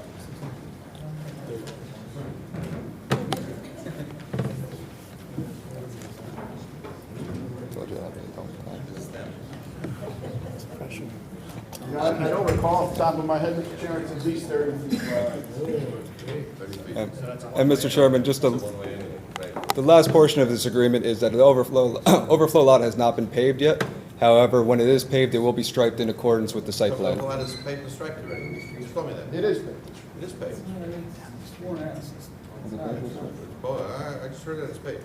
Hey, I mean, you can see it in the photograph that I gave you. That's what my information. Just a photo. Okay. So this is only as correspondence? Guys, yes or no? Mr. Chair, can I make a comment? Go ahead. So, With all the stipulations, I want to hear with all the stipulations we just discussed. Comment, yes, comment. I like the fact that Westgate's trying to preserve the berm. I think it's really nice. But the fact that there's 600 extra, to represent that there's 600 extra parking spots on that site, it's a huge site, and no one's walking a quarter of a mile to come back to their house because there happens to be an extra, couple spots a few buildings down. Right now, the way it stands, there's gonna be 25 extra spots that are missing directly from this particular building, and they're gonna be on that road. you know, I don't know, it's tight back there. Well, there you are know. there are two places they're gonna go, Mr. Ingber. Number one, we're gonna have the ability to park on Sandstown Road, which was If never, people will do that, which was yeah. never calculated into the Right, that's calculations what I'm for talking about, Westgate. on that And, road. and, How and many then, spots can you suggest you can fit on Southdown Road? a significant amount, Mr. Chairman. I mean, and again, in this picture that you see here, the buildings on that central courtyard are already fully occupied. So I mean, there's substantial overflow parking. We don't have a parking issue in Westgate. We don't. Depends where you are. There's not a parking issue, but there's an issue driving around, period. Yeah. Getting around, buses, turning, you know, would you be able to put sufficient no parking signs, at least, you know, I don't know, you would know better, the planner, but let's say 10 or 15 feet off each corner? Right. What we had agreed to with Mr. Shea is that we're going to protect the intersection. So that we are going to do. Now, also, I just don't want that overflow of parking should end up on the main street coming in. Can we do no parking from the corner of New Egypt to at least the first street, Sandstown, because those people are right there. That is correct, Mr. Ingber. You're not allowed to park. You're not allowed to park there? No, Okay. no. Okay, can I have a motion? I just have one quick question. Go ahead. Is this private property that, because you had mentioned that the police will enforce parking, and ask them to enforce parking? It is until you dedicate, until you dedicate the roads, they are belong to us. We have to give them over to the town, and at that point, we can have it enforced by the police, although we can ask the police to come even on private property. Under Title 39, we used to do that in the old ShopRite parking lot, which is a private lot, and we let the police give tickets in the old days. Okay, so without you allowing them or instructing them, can the police just come in there? No, No. Okay. no. So- We have to allow them. Okay, so there's going to be an official what that's going to say. We send a letter out and say, we want you to enforce. That's all that you do. And they will come out and enforce. That's it. correct. That becomes part of that area, And any ticket that they give would be. a valid ticket. If someone jumps a stop sign that's posted on that street, you can get a stop. That's sign. correct. Someone That's- speeds down that road, you can get a. I speeding can't ticket. use that defense anymore. Yeah. That's what it means, honestly. Okay. Your point is very well taken, Mr. Ribbiat. That's exactly what the law is. Okay, let's move ahead. So basically, you want to keep the berm, is that what? Yes, so we block it, so when you come into Lakewood, you don't see the backs of the houses. It's covered by the trees and this berm. I'm sorry? How big is that berm? What do you mean, in height or In width, let's say. in width? So Width. I put together some photographs so that we can see what it looks like. I mean, this is what it looks like right now from 528. I mean, it's significantly wide and it's significantly high. So this is what we're trying to keep. Now granted, these are wintertime photos. In the summer, when the leaves are on, it's even better. It's the width that you're losing the 25 spots. Correct. That's correct. So, That's exactly right. so again, I mean, we can build this parking lot, but then if we were to do that, we're gonna lose this wooded buffer. And we think this makes a nicer thing for both the town and the residents. I just have a problem with losing the 25 spaces in But, there. but the point is, we're already, The other aspects are good, so. we're over, we have more parking. This is an internal matter Yes. between the two neighbors, is that what it is? Mr. Hertz lives in Westgate? Yes. And you're for the applicant in Westgate? Yes. So, all right, I'm good. One question for Jerry, can we put in the resolution that the berm cannot be touched going forward? I mean, that was still. Well, it already can't be touched. I mean, I think. No, that's the idea. No problem. You want it in there, that's fine. That can never be touched, like this, you know. What are you scared of, someone's gonna put up duplexes there? Sheds, garages, duplexes. Garages. I think it's an attic apartment possibly. I don't know. Parking lots. When the garage doesn't work. Okay, so guys, can I have a motion? Okay, motion not available. Motion, who made the motion? I make a motion. I heard a motion for the second. I was making a motion. Oh, okay, now I'm not making a motion. As I understand the motion, that you're going to approve this, this change to allow the berm to remain, even though it's gonna result in 25 spaces being lost, I don't. based upon the conditions set forth by Mr. Shea and now this other one about the berm not being touched. What did you say? No, they're gonna have to give us design plans. We're gonna review directly the design accuracy. That's fine. That's fine. We've already submitted those drawings. We submitted plot plans showing exactly what we wanted there. And I hope there's sufficient parking off the corners. Yeah, well, that's one of the conditions, that's. That's all those conditions that we agree Those with. will be in the resolution. Right. Yeah. And police control, I don't know if That's gonna be in the resolution. 100%, we have to show it.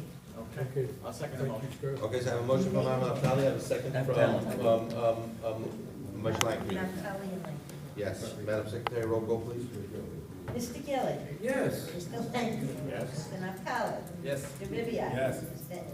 Ingram. Yes. Mr. Gonzalez. Yes. Mr. Halverson. Yes, okay. Thank you very much. Have a happy Passover.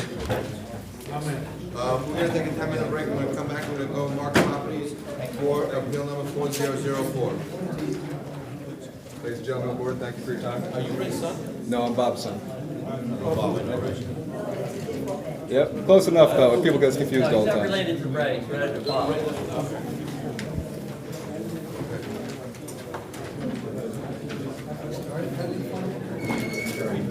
Where's your office?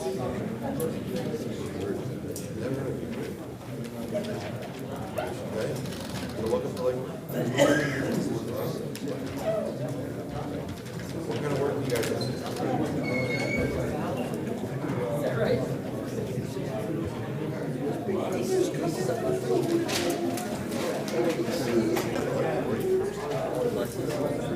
All right, come on.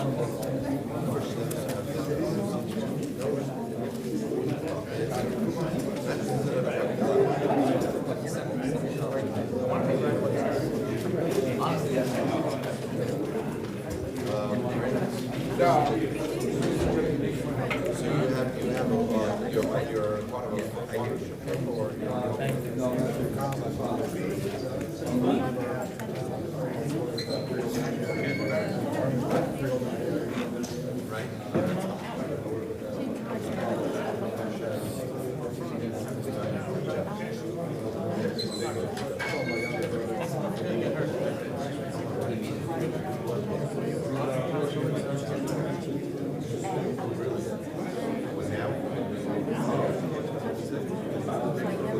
way back.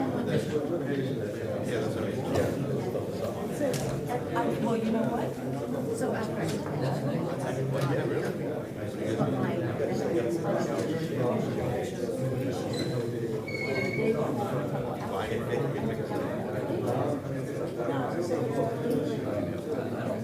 Correct, that's what the Patrick gave it away.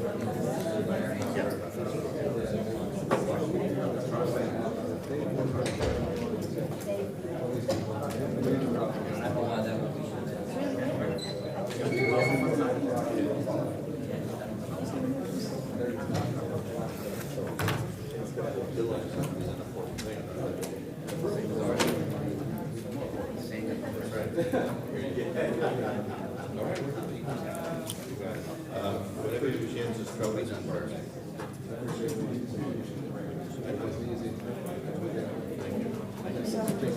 By the way, when I looked at it, whatever you just said to do was on my list of questions to do and have done. Okay? I know this guy when he's kicking around. All right? Good.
You leave her in one piece? I wasn't sure if you were going back.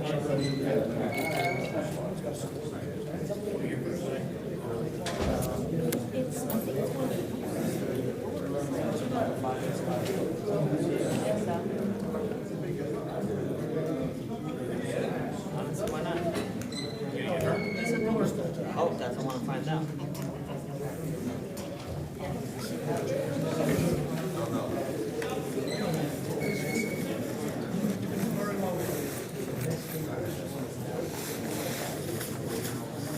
Go around the corner, go to the Bible.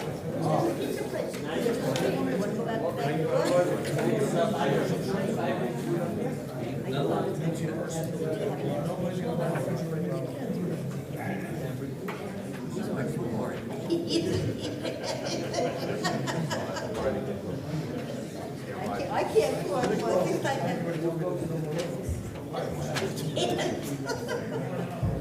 At least I can win this and cover my debt. Shots. Yeah, it fits. And you can wear white clothes. Not quite yet.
The lawyer, who is the owner of the house?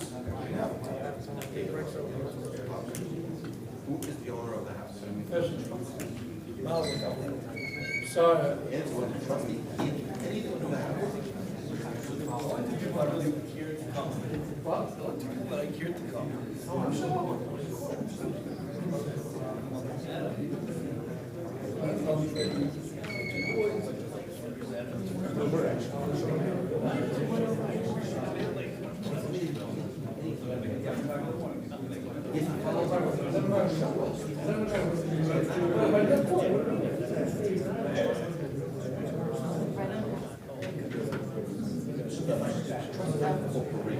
It's like a little seed.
Take care. Congratulations.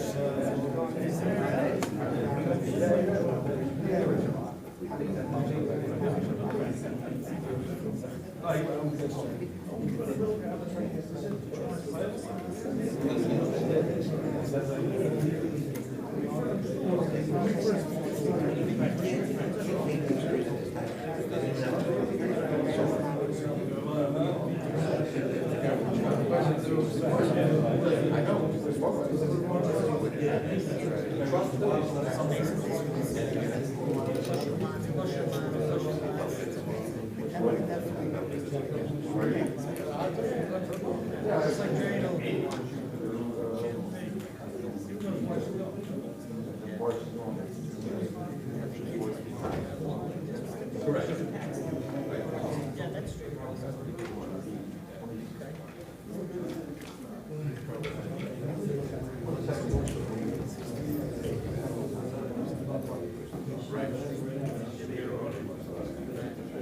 Safer for everybody.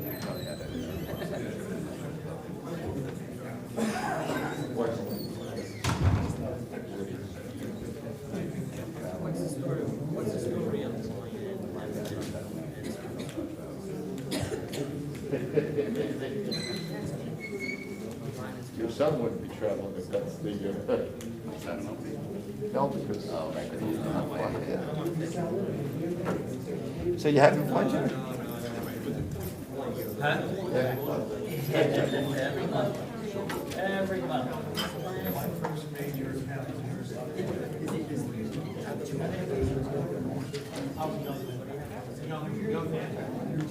Yes, yes. The other one is a big one. Altitude is not the right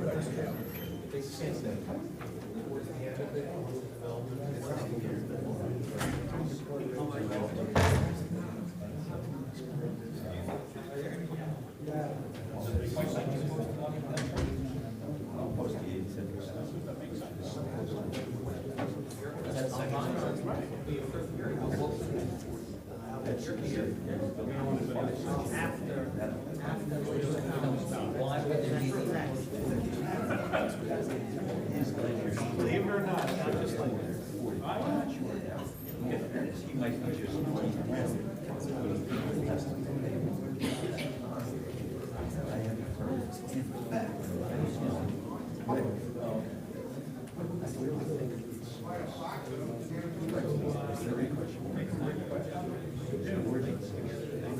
it's probably going to be for me.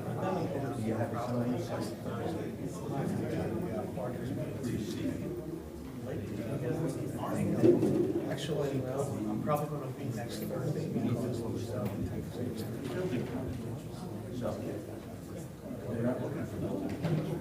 maybe try and email something.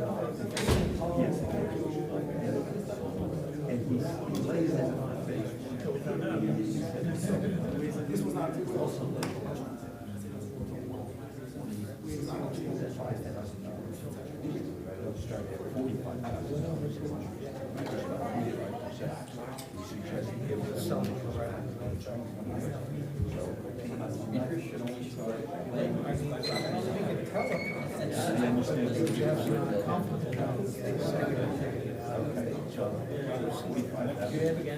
You know, Jeff we file the plan. Something back there.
We should use that clock, John. We can set it at 10 and have a big buzzer go off. Yeah. Kind of like recess. Big budget. Yeah. Actually, 9, yeah, it's 12 minutes. Oh, the no. I got enough, I had juice, I think I can swim. I just don't know how much that.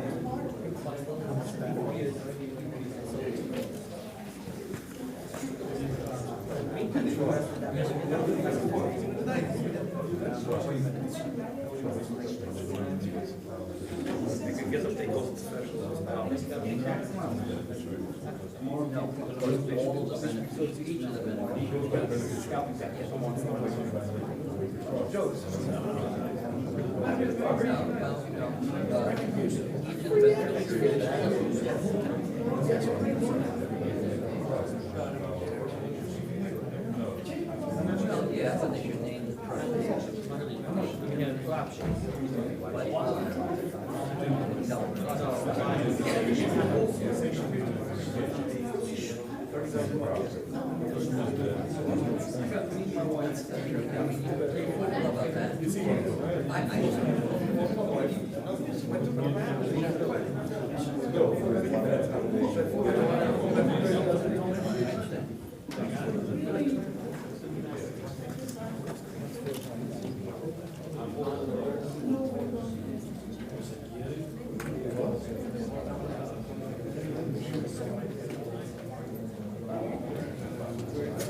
Hey, Abe, or Adam?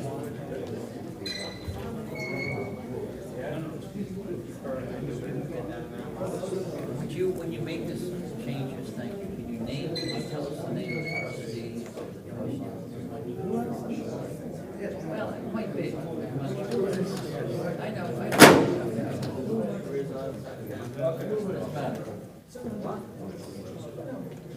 Tell me that. They don't start to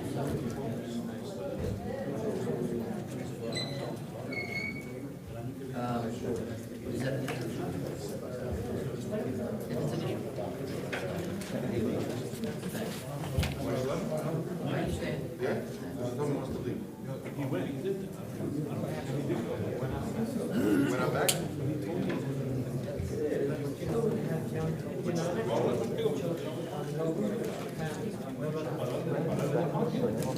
Hey, what's the Spanish? It's not about the what are you saying?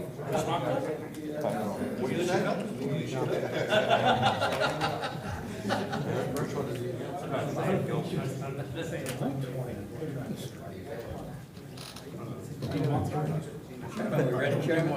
Yeah, let's go. Guys. I know a guy. Move it.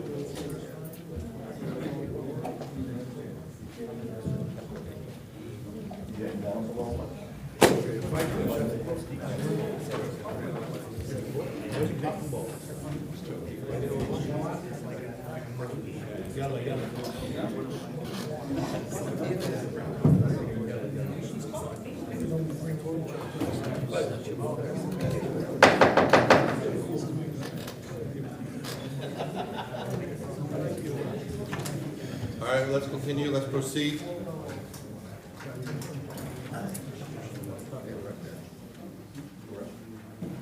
Okay, right in shot.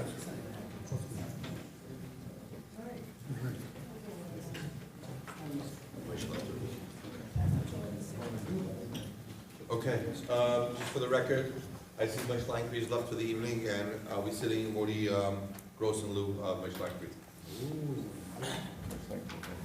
Okay. Appeal number 4004, Mark Properties. Lot 429, Lot 2, Pine Boulevard, R12 zone. single-family house with variance requested for side yard setbacks. Property from Terry Road, January 26, 2016. Property is located in the R12 single-family residential zone. Single-family dwellings are permitted in this area.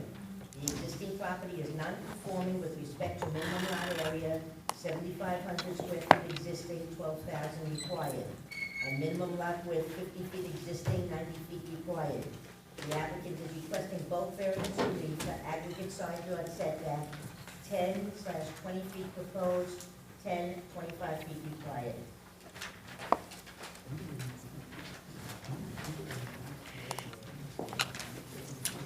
Go ahead, Judge.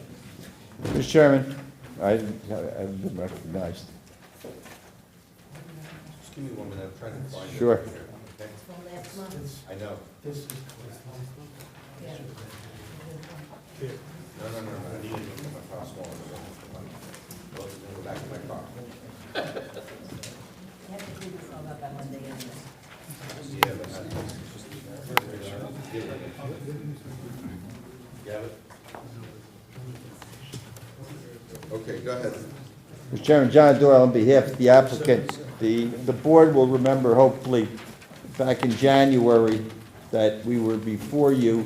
This is an isolated, undersized lot, meaning that we had a requirement to prove what the law calls a hardship. That is, that we never owned adjacent property, and we offered to buy and/or sell our neighbor's property, or they to buy ours.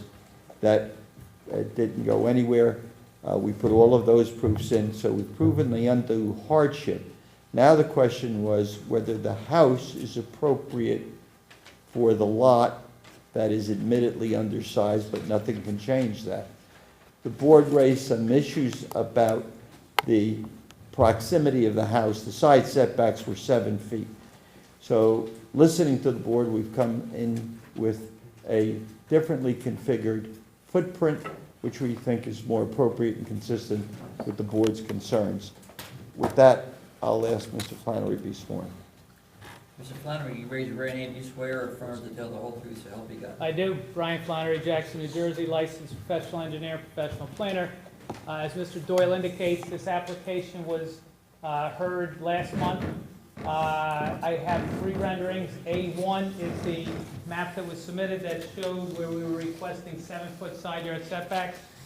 In pink on that is a by right house that could be built. The Lakewood ordinance allows the lot width and the lot area variances that would typically be required. If you comply with the setbacks, you're allowed to build a house. So the applicant could come in to the building department tomorrow with a application for a house that's 25 foot wide and 90 feet deep, and by right he would be entitled to get that. I've shown A2 is a map that was presented last time of the area that shows in orange where the subject property is. I'm sure the board's familiar with it. Across the street is the open space ball field park in the Hearthstone development. To the north on the same sheet is Dove Court and Blue Jay Way, which are 8,000 square foot lots, which were approved by the planning board. Hearthstone surrounds the project on typically 8,000 square foot lots. And then the whole remaining area of the R12 is woods in between the townhouses to the north and the HD7 zone to the east. So the question on this lot is if we get a combined side yard setback of 25 rather than, or 20 rather than 25, which the ordinance requires, we can build a 30-foot wide house, which is my testimony that would be more appropriate for the end users. It would look better for the neighborhood. I know Mr. Klein's in a 24-foot wide house, and it works well for him. 24-foot wide house, and it works well for him. The typical families in this area, and I think most of the houses in Hearthstone are much larger than that, and I think a 30-foot wide house would look much better. 36 would look even better. 36, I thought would accommodate them better, and that's what we asked for at first. When we were here, the board said, tone it down a little. In addition to reducing it from 2 variances, because we were asking for side yard setbacks of 7, so that was a a single side yard setback and a combined setback. We're now only asking for the one. In addition to that, we reduced the house size. The house size is shown on the plan submitted. We reduced the house size by 300 square feet. And we're asking for this house on the architectural plans that we submitted to be built. So we're going to have a house that's at 22%, where we could build one at 30%. Okay. Are you done? I can go through the proofs again. I gave them at the, okay. I just want you to go through, I do want you to go through with me that block, okay? Okay? And show me what's built and what's not built, and what's open space and what's not open space. Now, I know that green is open space in the township. I Yes. know that that green next to the orange, which is another entity of the Krupnik, No, the other green next to the orange Yes. is township open space. township open space. So then the other The side. pink is all developed Hearthstone lots. The other side, Hold on. The pink is all the developed. pink outlines the Okay. Hearthstone development, Right, but not with on Pine typically Street. Let's go up 8,000 Pine square Street. foot Right. lot. Well, when we start at our lot, Right. if we go to the west, immediately adjacent to it is township open space. Right. Paper Street. Right. 2 lots owned by other individuals and township-owned property before we get to the houses Okay, and now let's go Hearthstone. the other Now, when we direction. go the other way, we've got 2 50-foot wide lots similar to these, owned Owned by by whoever. separate individuals. Right. More of the open space, and then another row on both sides of 50-foot wide lots. Woods. It's woods at this It's time, woods. yes. And Pine Street terminates where? Pine Is Boulevard. that Pine Street? Pine Boulevard. Pine Boulevard goes out to Route 9, and it's got development No, the other direction, in front of this house, what's the name? in front of this That's- house. That's Pine Boulevard. Pine Boulevard. Pine Boulevard stops at Hearthstone. There's no pavement. There's kind of a paved area to get into the park. And then it's just a paper street. All overgrown. Yes, Okay, so that whole area into that big semi-pier that you see? this whole area, yes. Yeah, it's all woods It's today. all woods, yes. It's all woods. So basically, he's seeking an approval for a lot in the woods. That is correct. I just wanted to get that straight. Okay. Okay. Guys, you heard that? So we have no idea what the future holds for this area, but we have to discuss here to build a 35-foot house if he wants to build a house. 30 foot I'm wide. sorry, a 30-foot house in the woods, but we have no idea what the characteristics of that neighborhood is ever going to look like. But what are the other lot sizes in the area? They're all 50s. They're all 50s. So do we or don't we want to give them that variance? That's the whole application. Mr. Chair, I think we mentioned this last time, that much like we said that it was too early to tell what that neighborhood was gonna turn. I just brought it, that's exactly, that's my point, and that's what I brought up. Well, Let me suggest just on the law, and maybe Mr. Dasty can comment.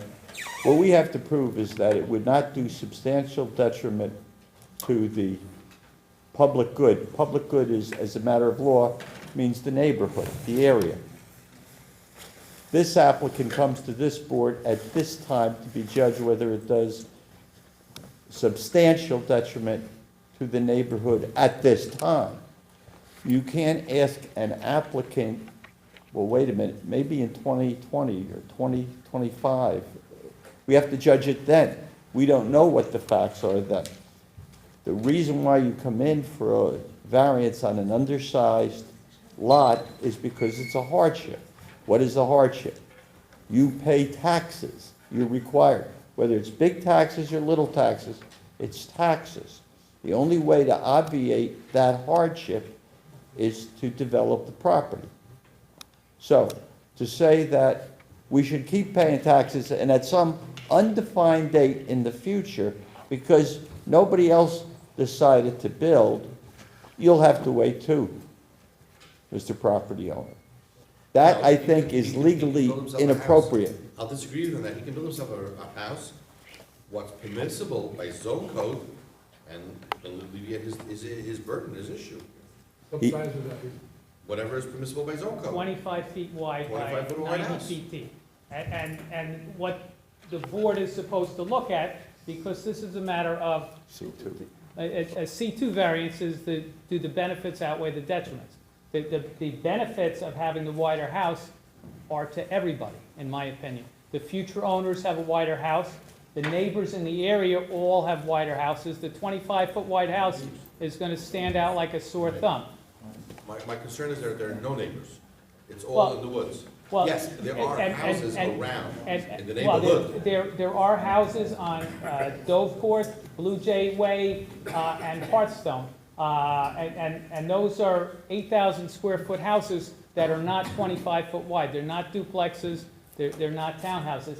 This area behind it, the master plan of 2007 recommended that it be rezoned to an R75. R75 allows 50-foot wide lots. What's the new master plan is going to be, or what's going to be there? This is going to be a different neighborhood all until itself. Hearthstone is going to be the same neighborhood in it. It's redeveloping, and it's redeveloping with nicer houses. And it's my testimony that A3 shows a nicer house than A1, and that's what the board should be looking at. The requirements for a C2 variance are pretty specific. You have to show that it relates to a specific lot, so that it's not, it's not something that everybody's doing. This certainly is specific, as John indicated. It's a lot that's been owned a long time, where the neighbors don't want to buy or sell.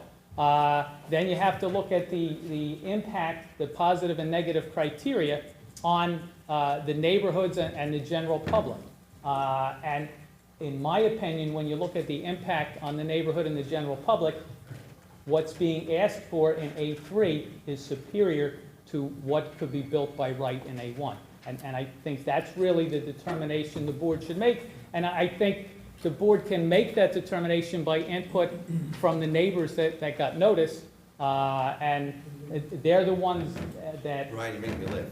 You want the local birds in the neighborhood, the neighbors? I think in today's day, where we videotape every meeting, and we have the Hearthstone neighborhood in particular is very vocal. Any application that I've done. Neighbors within 200 feet to get noticed. And people are here. What?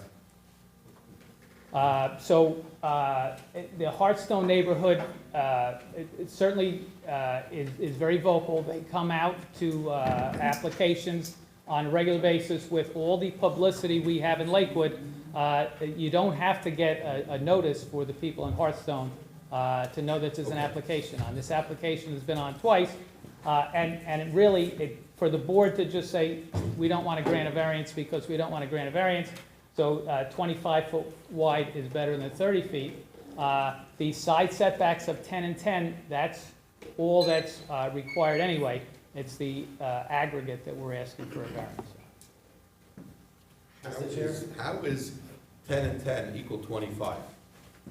It's 10 and 10 side setbacks are what we're asking for a 30-foot wide house. Right, you need 25 feet for aggregate. 25 feet aggregate, that's the pink envelope that we've shown. So it's a 50-foot wide lot. If we comply with the aggregate, 12 and a half foot on one side and 12 and a half on the other, or at 10 and 15, we come up with the 25-foot wide house. But your side setback to any neighbor, and the two neighbors that are impacted, the township and the lot 3, all they could expect would be 10 foot. We were here earlier with an application with 5.5 feet, and you tried to get them to go to 7, which is what this applicant started with, and you said it wasn't enough, so this application came. Right. That was an R12. The earlier application was in an R12. One at a time. Brian, I think Einstein should be here, because we have a new definition of mathematics. 10 and 10 equals 25. Didn't say that. I know you didn't say that. I know that, but that's what you're alluding to, because 10 on each side, because you can. 10 on each side is all that each neighbor could expect. So therefore it should be 20, therefore it should be called 25. No, it should not be called 25. It justifies the variance. Justifies it, okay. Yes. Okay, so guys, I think we should change the rules and say that from now on, it should be 10 and 10 instead of 25. Well, Because it's justified, each side can have 10. yeah, and, Mr. Chairman, I'm sure you're well aware that each application comes in and presents its proofs. Correct. And the proofs in this application are that A1, the pink, can be built by right. A3, the orange is what's being Correct. requested. And the municipal land use law says you look at the positive and the negative criteria. And when you look at the positive and the negative criteria, there's nothing that suggests A1 is a better house to be built in. Brian, so to be clear, the variance we seek under 70C, C has two sections, 1 and 2. Correct. One is the hardship, and you feel it's justified for the proofs you've given about That- the inability to buy or sell. That is correct. And also, we're asking for the area and the width, because once we ask for another variance, the Lakewood ordinance says if you comply with all the other things, you don't need a variance for the area or the width. So- Since and- we're asking for the variance, we now need the board to also grant the area and the width, and we need a hardship for that, because as Mr. Doyle pointed out, we can't get more area or more width. And the C2 variance is based upon considering what you could do as of right versus what you propose, and whether what you propose, though it is inconsistent with the law, is better than the house you wind up that is consistent with the ordinance. That is correct. And that's the comparison you're making. That is correct. And that's for a very simple fact that the wider houses are more consistent with the houses in the neighborhood. And additionally, the applicant is agreeing to a 22% coverage, a smaller house than the 30% coverage that he would be entitled to on Okay, I think I said my piece, and I'll look to my fellow board members to say what I have to say. You realize where I'm going with this. It's just very hard for me to go ahead and give variances for an undeveloped area where I have no idea what the new master plan of 2017 is being discussed in that area of what's going to be over there. I know the 2007 master plan calls it be an R75. And that's the master plan that is in effect today. Let me finish. But we're up to 2017 on the new master plan discussion right now. It's very hard to say today. My opinion, I'm gonna hear what my fellow board members say is when the whole area is woods, and I know that's going to be developed, to start giving variances right now, because then everyone in the whole area is going to do it if they so chose to leave it the way it is. Well, when so you it's say very hard to everyone say in the about- whole area, we're looking at that whole area up there. There's a lot of common ownership in that area. So those people are going to develop like all the other areas in town where people would prefer to develop a larger area. When they have more properties, like the applicant earlier that was in the R12 zone that came in here for the duplexes, he put two lots together to come up with a better application. So I think the Applicants that could, going here also. and, I know they don't want to, and but, the applicant has tried. I'm sure. And it's Once it's again, a left very hand, right. unique, isolated location where that was not available. Okay. Any comments from board members? Brian, I have a quick question through the Go chair, ahead. please. Yes. Most of the lots there, are they the same size? The two Ones that lots, run adjacent to it? the two lots adjacent to it are the same size. The lots on this side of the street are virtually the same size. The lots on the opposite side of the street are much more area, they're deeper.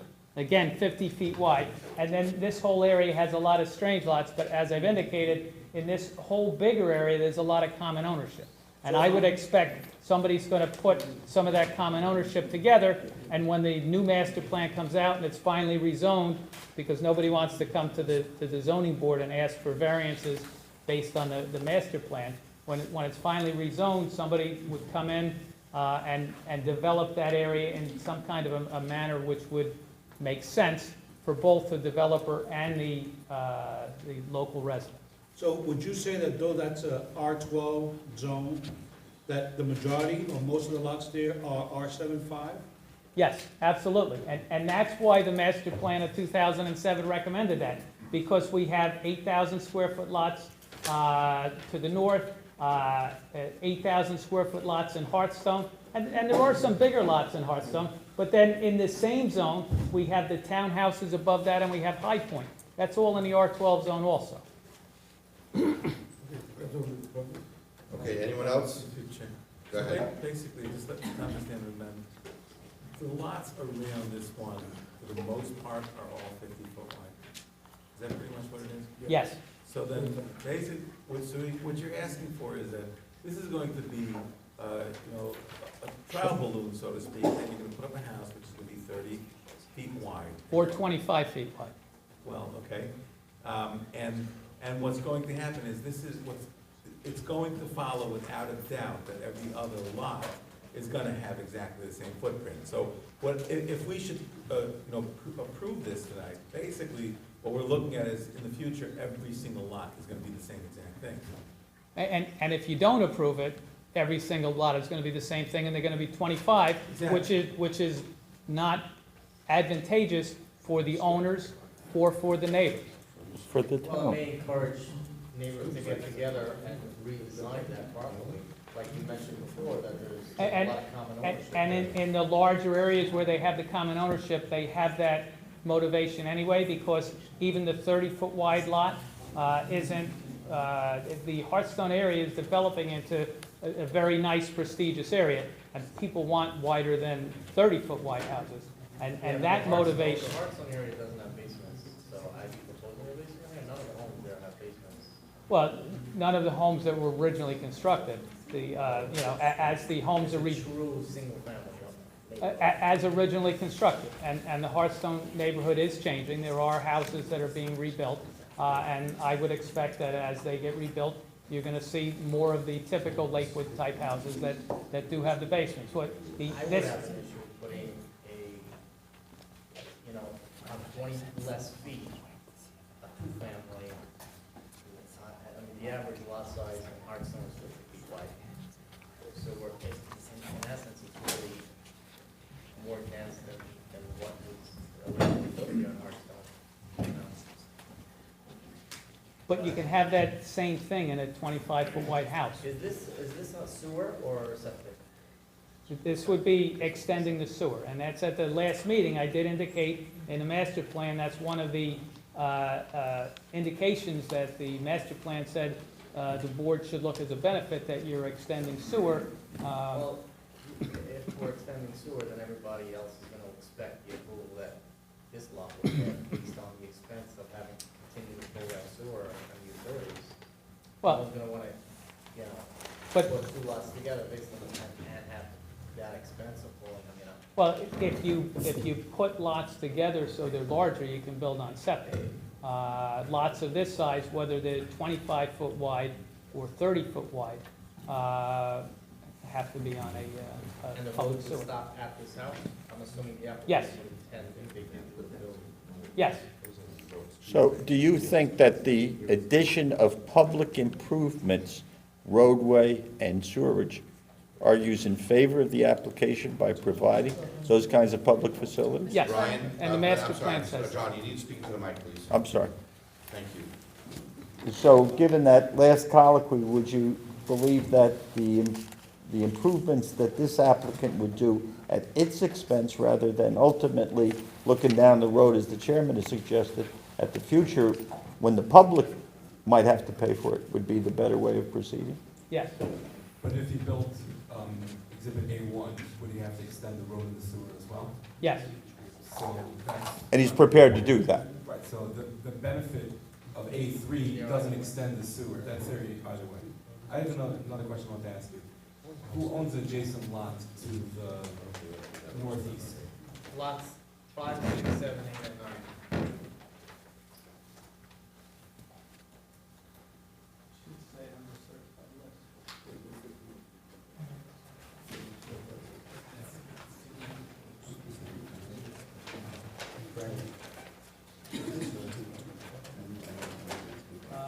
Five is marked property, 6, 7, 8, 9 are beyond it. Brian, I have the owners, which ones do you want? Lots 5, 6, 7, and 8. The lots. Lot 429. Lot 429? Yeah. Okay, lot 5 is marked property. So that's We went through this last time. the same owner is Four next door, properties. correct? No. No, same one is 2 over. But lot 5 is 3 over.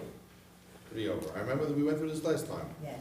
We went through this last time, that there's one This house in the middle, applicant so you does can't not say it's the own same. any adjacent property. The township on one side, another LLC on the other. This application was carried because Mr. Doyle was requested to provide proof that in fact there was never a merger of these lots. And he did provide proof from the Correct. title company that there has been independent chains of title. Mark property never owned never owned either one of the adjoining properties. But they do own further up the street, so we're. That's not adjacent. We're setting a precedent. Why?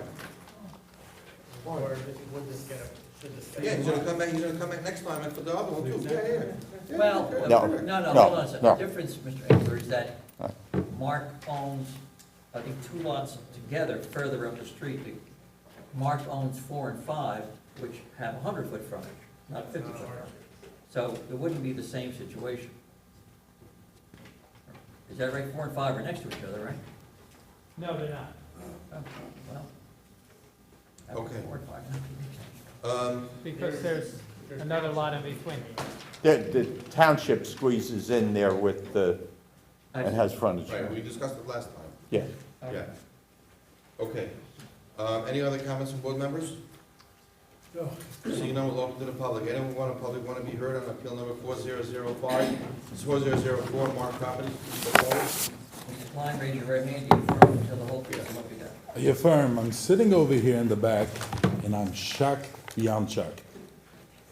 The same engineer that was representing this application, he's a highly respected engineer, stood over here by the planning board, last planning board meeting, and he quoted.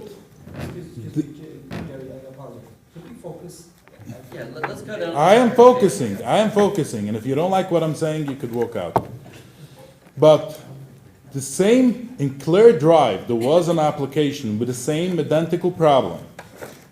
Came for the planning board, and this engineer quoted that the zoning board is going this Monday to approve a similar lot over here in Hartstone. Therefore you have to approve it. And I was questioning, how do you know the zoning board is going to approve it? And I was assuming I'm going to come over here, and the zoning board is going to just in 5 minutes approve the thing. But what I'm hearing from the zoning board members, they have the same concerns as the planning board members, that they actually denied the same application, the similar application in the planning board when it came last planning board meeting. So I think that the engineer owes this board an apology for public stating that he knows that the zoning board members doing something unethical that he knows that he shouldn't have known. I'm just Mr. Chairman, Yes. I'm going to object. We appreciate his comments made at regular meetings. But when you go into finger pointing and things like unethical, I go back to what somebody started to say. Let's talk about this application and the legal and factual basis of this application, not people's character. Okay. Accepted. Now I'm talking about this application, not about people. What I heard from the board members over here, the concerns that they have, and I will say it in my language that I know, that what the applicant is trying to do, that the board should do spot zoning. And the reason why this is spot zoning is because when you have in a neighborhood similar lots, and there's variances created for, there's setbacks created, rules by UDOs, there's setbacks, and if the zoning board is going to basically saying is that this lot does not need this setback, that means is they get this variance, technically if there's similar lots that have the same issue, then you should go to the township committee with a master plan and change the zoning. That this neighborhood has a different zone that doesn't require these setbacks. The fact that he's asking for this lot, and it could similarly happen to other lots, that is considered, in my definition, spot zoning, and I heard from the board members having similar concerns in different language. He claims that he has hardship, and I don't understand this hardship. I'm not going to talk about the next lot, I'm talking about this lot. He claims he could by right go and build a house of 25 feet wide. So why is there a hardship? Let him do it. If the only hardship is that he wants to build a wider house, that he will be able to make more money, that doesn't define hardship. He's an attorney. He will be able to testify to that. You can't use making more money as far as hardship. And now I want to talk about the fact that the zoning over there was not changed. It's R12. And even though he claims that in Hartstone, there's smaller lots, what Brian doesn't seem to remember that in Hartstone, the lots are 90 to 80 foot wide. All the lots. What he wants to do is to make it's less wide and make the houses wider, and basically is getting the setbacks that Hartstone doesn't have. So he can't use it, the Hartstone neighborhood, as having wider houses. Yes, he has a 50-foot wide lot and he has the right to build. But one of the things that he claims, and I don't think he claimed it over here, but I think he claims it almost in every application, we need more housing. This argument, we need more housing. We didn't make that argument, it's not relevant here. Okay, he did not make the argument, that's correct. But I want to make the argument. I can make my statement. Relax. I'm not speaking about people now. Can we stay on point? You're either not, you're not talking about the applicant. I'm finishing. Please stay on point. When we build wider homes on a smaller lot, what it creates is it brings people of Brooklyn buying. What we need over here, and we heard it from the Rosh Yeshivas this week, we need to provide housing for the people that learn in yeshiva. They don't have so much money to buy such big houses. So a smaller house of 25 feet, he will have to sell it for less, but that will provide housing for the people in Lakewood that currently learn in yeshiva. They graduated yeshiva, they're living in rental and basements. It will give them opportunity to buy affordable housing. What he is trying to do is build a bigger house that they can't afford, and we will sell it to the people of Brooklyn, even though I'm coming from there, but that's what he's trying to do. So I don't think that providing more housing that the housing Lakewood needs is what he's talking about. Actually, he didn't talk about it. That's what I was talking about. Thank you very much. Thank you. Anyone else, please step up. Mr. Hobday, would you raise your right hand? Do you swear or affirm to tell the whole truth, so help you God? I do. Evening, Mr. Chairman, board, professionals. I think Mr. Klein was right on spot. This is spot zoning. You know, Hearthstone has been a wonderful neighborhood for an awful lot of years. The families that live there enjoy that neighborhood feeling with the wider lots, generally 80 feet wide. Now, and it is zoned R12 in this area. To reduce that now in the new area, going up the street by the playground, would diminish the value of all the other homes that those people have bought with their life savings. They're raising their children there. They have their family there. It is a wonderful area. Now, what we want to do is cram a large house on an undersized lot in the woods. That's not good, because it sets a precedent for every other house where lots are small. If you say absolutely no, we're not going to give this variance, what will happen to the area is people will begin buying both lots or reconfiguring the lot sizes to conform with the variance. See, that should conform to the variance, not the variance conform to what someone wants to do and calls it a hardship, where there is no hardship. Be reasonable about all those people that have investments in homes, or have their family there, they're raising their children there, it's a wonderful neighborhood. Don't lower their property value by starting approving these bigger houses on the undersized lots. Thank you. Mr. Hobday, do you live in Hartstone? You've waxed eloquently about the needs and the desires of Hartstone. Nobody's here from Yes, I Hardstone, or do you live in Hardstone? I live, Thank you. Respect. I live adjacent to it. It's, if I threw a stone, or if I was in shape to lob a stone, I could throw a stone. Did you there. get notice of this application? No, Or I are you more didn't. than 200? No, I didn't. Okay, thank you. The idea is, that doesn't stop me from testifying. I don't say I'm that. I'm a resident of Lakewood Township, and whatever happens in Lakewood Township also happens to me. I've been an advocate for the people all the years that I've lived here. And I know when people put their money into these homes, and then something comes along, it starts deteriorating that neighborhood or their property value, they're angry, and they should be. Keep that zone. Thank you. Anyone else in the public? Sir, would you raise your right hand? You affirm to tell the whole truth? Yes, I do. Could you give us your full name and spell your last, please? Yisrael Summers, Sommers. And your first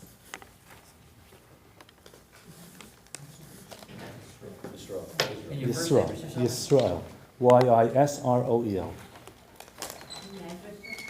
117 Clearmont Court. As the engineer mentioned, the application that we have in front of us does have a connection and a large effect on the Hartsland community. He said that it's generally only a positive effect. So I just wanted to mention that there are a number of members that came out here from the Hartsland community to oppose. There were more that were here before. This is understandably one of the hardest weeks of the year. To give away a night, all our wives are waiting back at home, and most of them aren't too happy that we're here. And they came out anyways to oppose this application. A few years ago, approximately 5 years ago, I was looking to purchase a house, as they mentioned, on a very limited budget, as in most people that live in Hardstone. And I realized that I had two options.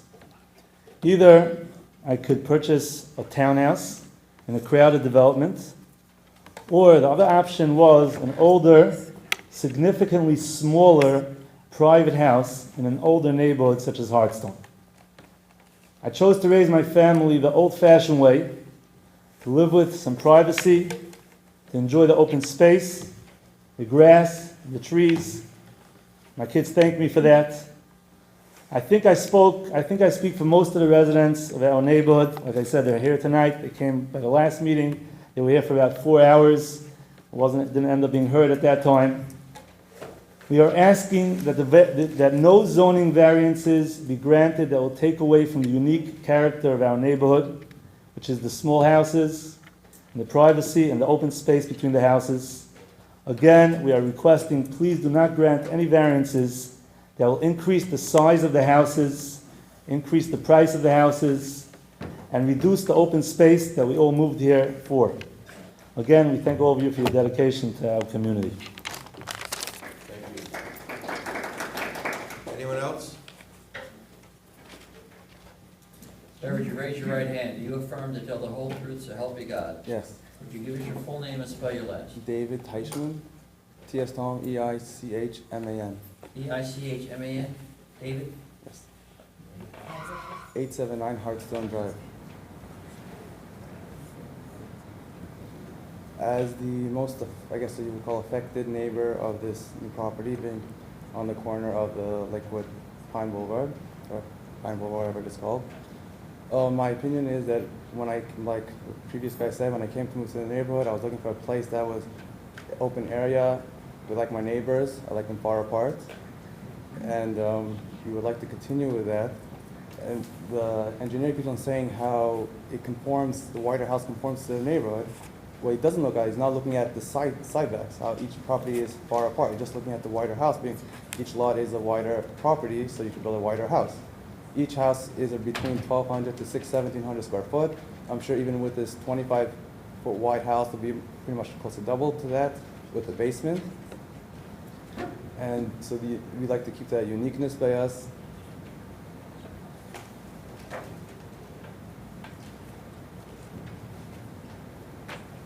And if the engineer had scouted the area, he would have seen there is one lot that is 50 foot wide and has built with a 25-foot house. Why did not and not the requested 30, because that is what more conforms to the neighborhood. Thank you.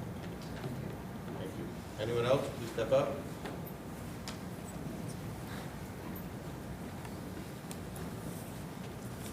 Do you swear or affirm to tell the whole truth? I affirm, Aaron Hirsch. And give us your full name, sir. Aaron Hirsch.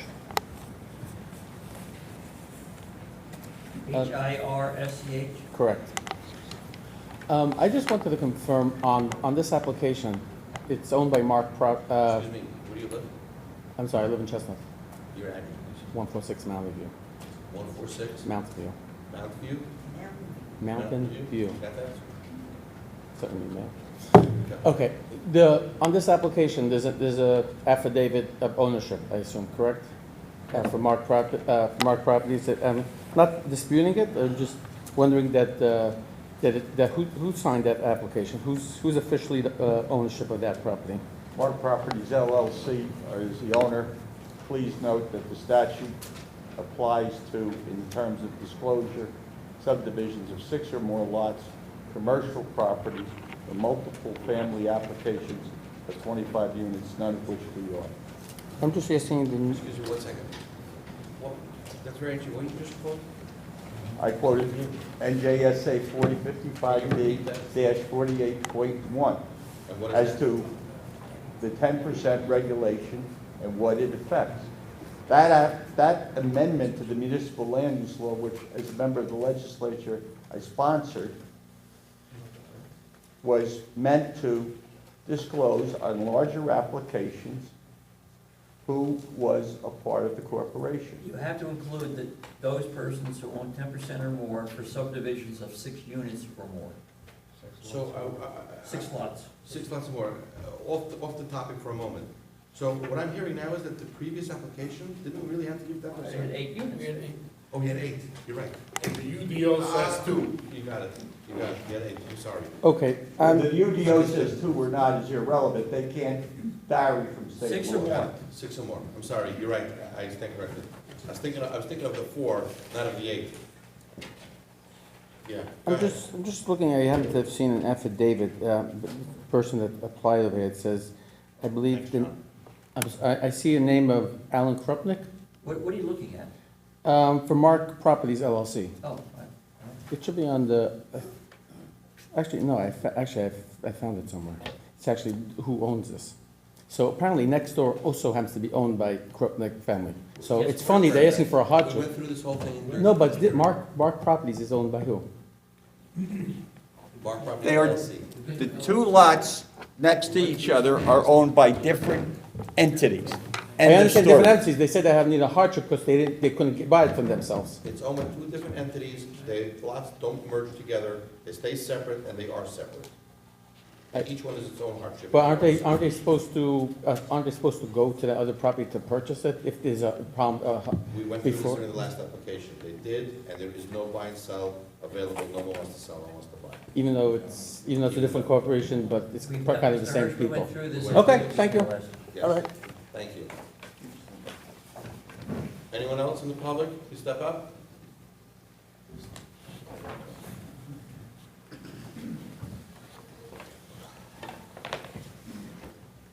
My name is Chaim. I'm sorry, do you affirm to tell the whole truth? Yes. Give us your full name and spell your last. Chaim David Tillim, T as in Tom, ILLIM. And your first name, sir? Chaim, CHAIM. Your address? 109 Claremont Court in the Hearthstone community. About 10, at least 10 people from the Hearthstone community showed up, and this is the second time for many hours. We sat here, we opposed this variance, and we're asking Rahmanis from the. We're asking from the board if they should oppose providing this variance, and wait to the future to see how this large parcel of land is going to change. Even though it's not so full over here, but whoever is here, I can tell you, is in general, from the probably maybe 200 families that live in Hearthstone, there's a very strong sentiment that we're here. Tell me, you only can testify, you can't testify what other people. may or I'm may not testifying, I'm just giving over this, that what we're saying is a communal sentiment. You could take it or leave it. that this is really You can't accept hearsay. what? You can't accept hearsay. You can testify as to what you think about the application, not what somebody else who isn't here thinks about the application. So testify about what you think. Okay. I feel that the neighborhood would change in a negative way, and I would prefer that this motion should be denied for the violence. Thank you. Anyone else? Okay, seeing none, we close to the public. Mr. Chairman, I'd like to make a closing argument. I, like the residents who spoke, spent several hours at the January meeting, and I've spent several hours here. And so, excuse me if I speak somewhat emotionally or enthusiastically. It's not merely that the client is a good one, but more than that, it is about the law, and particularly the municipal land use law. I have a strong feeling about that for a lot of reasons, and I just mentioned one before. And I've heard the board, and I've heard the neighbors. It's never easy to be a trailblazer. It's never easy to be first. If the idea is to preserve this land, then buy it. Tell the township to go out and buy it as if it were single-family houses. I'd suggest they couldn't afford to. If the idea is this is a residential zone, homes can be built, we're here to build a home on a single-family lot. Never easy to be a trailblazer, but we're willing to make a start. There's nothing in the law that I treasure as the guide for all of us that says you should be judged on what might happen 5, 10, 20 years down the road. We don't know what it'll be, but that's the rules that apply to you. The rules that apply are the rules of the law. What the book is for all of us on municipal land use law is the statute, not what you hope, wish, or would want it to be. So when people suggest, as has been suggested by the last person in particular, pointing the finger, there is something in the law that says those are separate corporations. Treat them that way. I have a feeling that all this board has heard may cause them not to do that. That would be a legal mistake. Let's talk about what are the facts, not the future and not the emotions, the facts. We have a hardship. That is undeniable under the law. Undeniable under the law. We have a proposal to build a house that nobody has said would do substantial detriment to the people within 200 feet. You haven't heard anybody within 200 feet. Hartstone may be the closest area, but it's not what the law defines, in effect, by who gets notice as the neighborhood. Now, so we've proven C1 hardship, that we have a hardship, and this house will not do detriment to the public good, the neighborhood. Will it affect the master plan, substantially impair the master plan? Flannery, the only expert who's testified, said no. Matter of fact, the master plan suggested the zone that we would want to be in is the zone that this should be. But there's two legs to whether we should be able to build a house. One is what I've just said, and the other one is it a better zoning alternative? Now, nobody has come forward, nor has there been any factual or legal proofs to say that Mr. Flannery is wrong, that we couldn't build that bowling alley house. So if we could build that, then the C2 standard is which one is better, because one can be done as of right. There isn't a third alternative that says neither of the above. Wait 20 years. Leave it vacant. We'll see. Not today, not next year, not next decade maybe. There's only two alternatives. And if our alternative is better, given the hardship, then what could be done as of right, you weigh the pluses and minuses. Brian did that professionally and expertly, and the benefits outweighed the detriments. I don't know how you're going to leave poor Mr. Dasty to do a resolution that can't be possibly based upon the facts or the present circumstances, which leaves another alternative. I rarely suggest, and particularly to this board, the consequences of a decision. Every decision has a consequence. Now, when we thought the consequence of what you said the last meeting was 7 feet setbacks are unacceptable, we tried to work with the board and went to 10 feet. Each neighbor could expect on his own side 10 feet, and we're giving them that. No, we can't do 25, only by building too skinny a house. And if that's the precedent you want to set for the future, or bowling alley type houses, long and narrow, then your denial, that might be a consequence. A consequence I think you should consider mightily, because you've all said there's going to be residential there sometime. We create a better precedent than that which is allowed by law. The only other consequence of a denial is to try, because what you've said with the denial is you can't possibly come to us with a house on that lot that we would accept. That's what, in effect, a denial would be.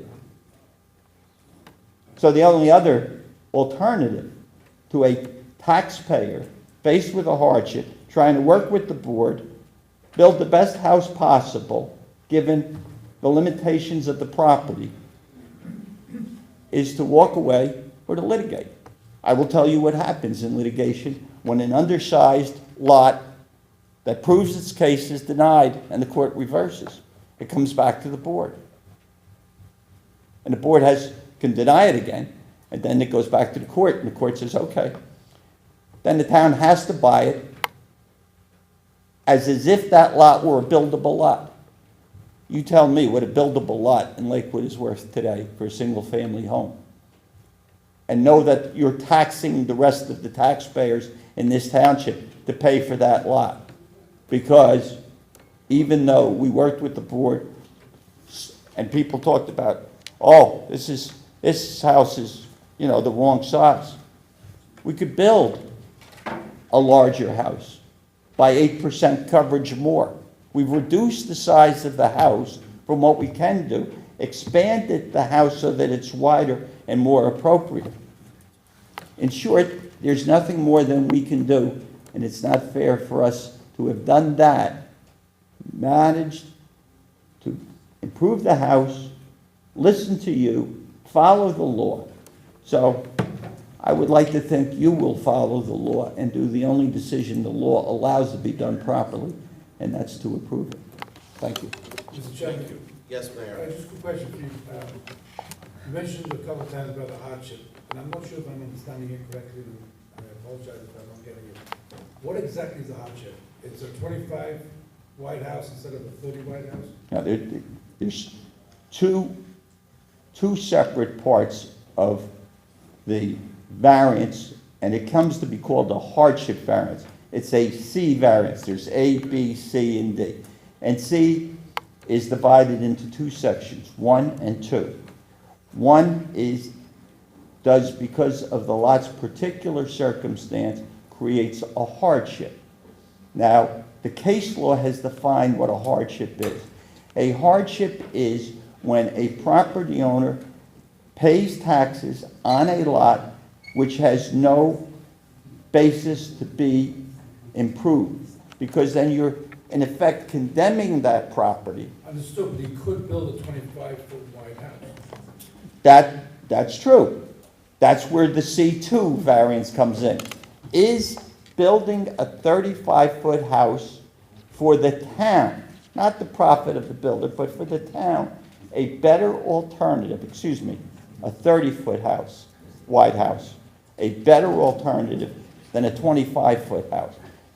The proofs that you've heard is that a wider house, whether you say it has greater value or it's a more livable house, and therefore it has greater value, it would seem to me, beyond question, that every application I've ever heard, wider houses seem to be more favorable, more family-friendly, more neighborhood-oriented, particularly when you compare it to having a house that's 90 foot deep, to try to give it sufficient size for a family to live in.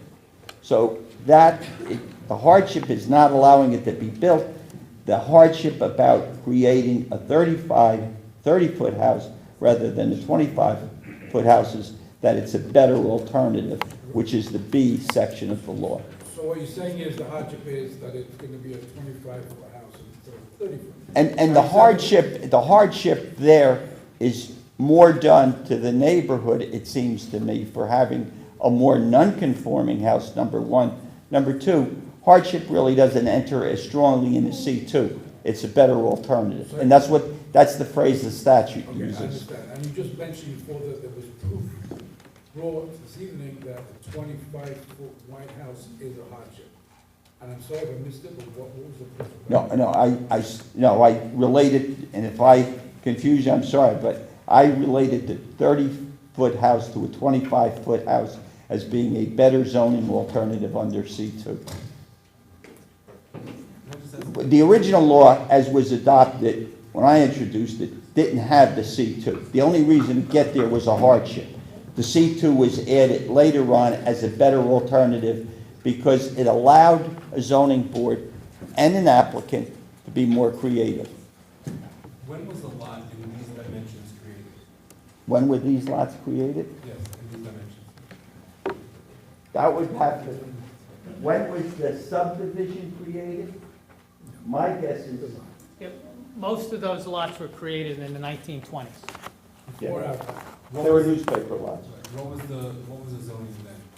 There There was no- zoning was not allowed. There was no zoning at that point. There hasn't been zoning in New Jersey until So 1948. this lot was created on this size, and then when was it, so it was on the map, and then they made it into an R12 zone, even though it was In on the map. 1954, zoning laws went into effect.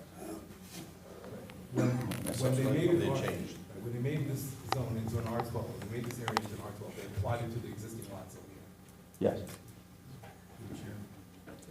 So, in other words, the township looked at these lots, saw that they were undersized, and still said, I'm gonna make this an R12.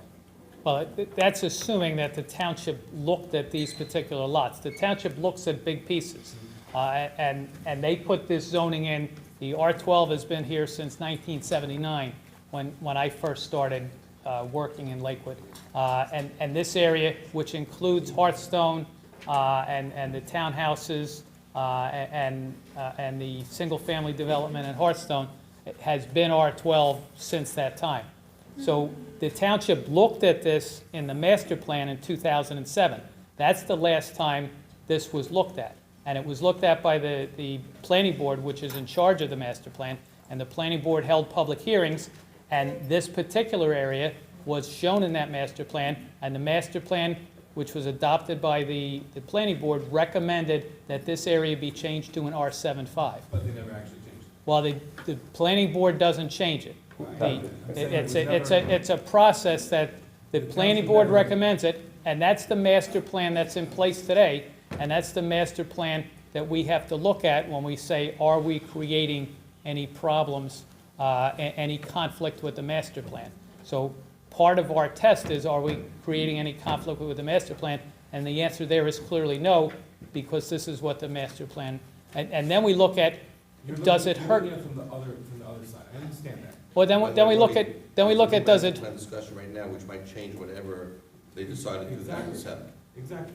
Okay. So But- what I'm saying is the last time the township looked at this area, they decided, for whatever the reason, they decided it's R12. So there is a bit of a presumption that we should try to stick to that. I understand you brought evidence as to the hardship, and we have to be convinced whether or not there is such a hardship. well, even the neighbors from Hearthstone, I don't think they really understood the application, because they said they want smaller houses. What we're proposing is a smaller house than what's permitted. They wanted wider setback. They wanted wider setback. Well, I know what they want. You can't have both. I listened to On what this they lot. said.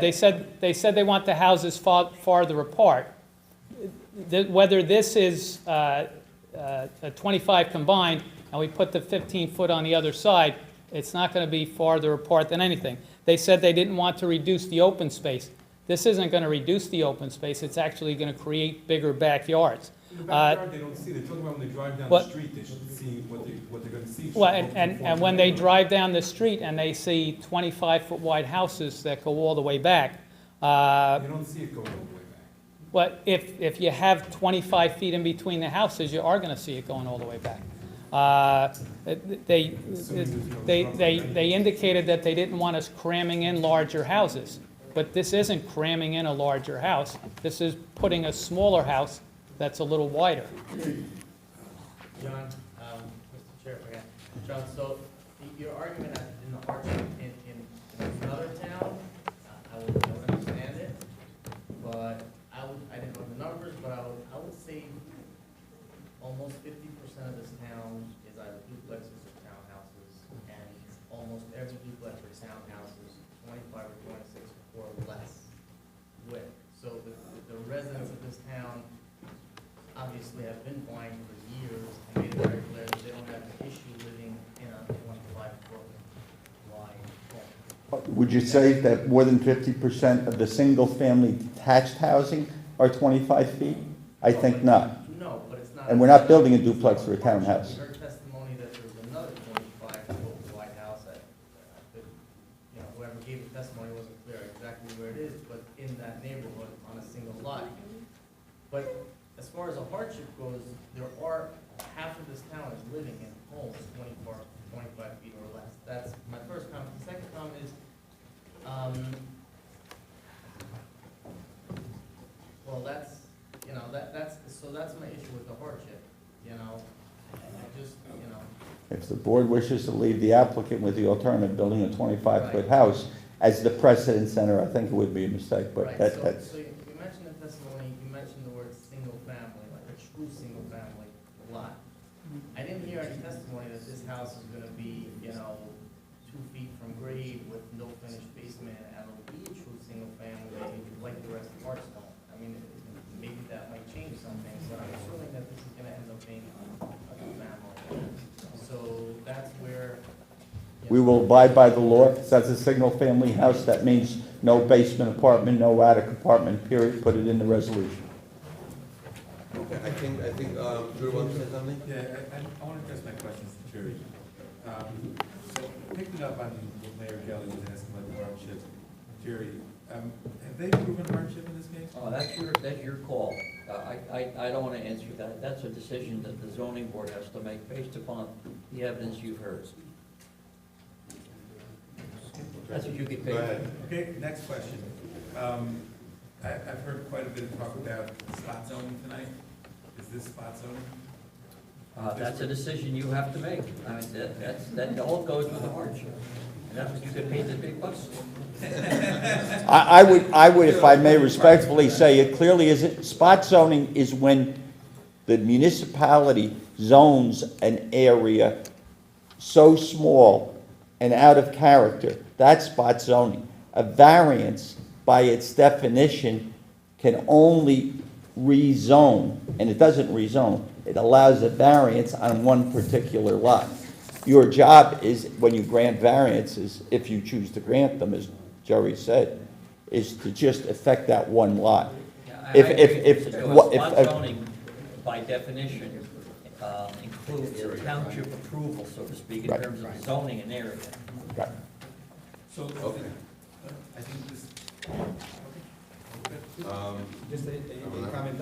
After listening to everything, I think the main concern is what's going to happen in the future.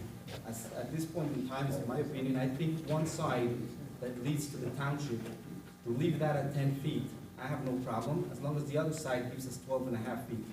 If that gives us 12.5 feet, and then each other one is gonna do exactly the same thing, there will be 25 feet in between.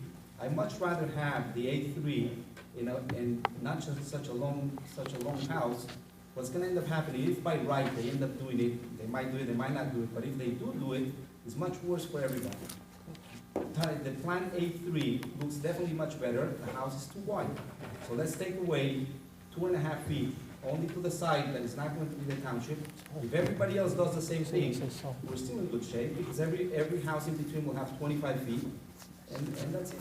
You're That's my. assuming that every house is gonna come and put up a Assuming that- 25-foot house. But Mr. Naftali, if I understand right, is saying we can't make the whole neighborhood, but in this particular circumstance, the next door lot is the township lot, so we could guide on this particular lot, if I understand the Right, suggestion. the side that goes to the township, leave that at 10 feet.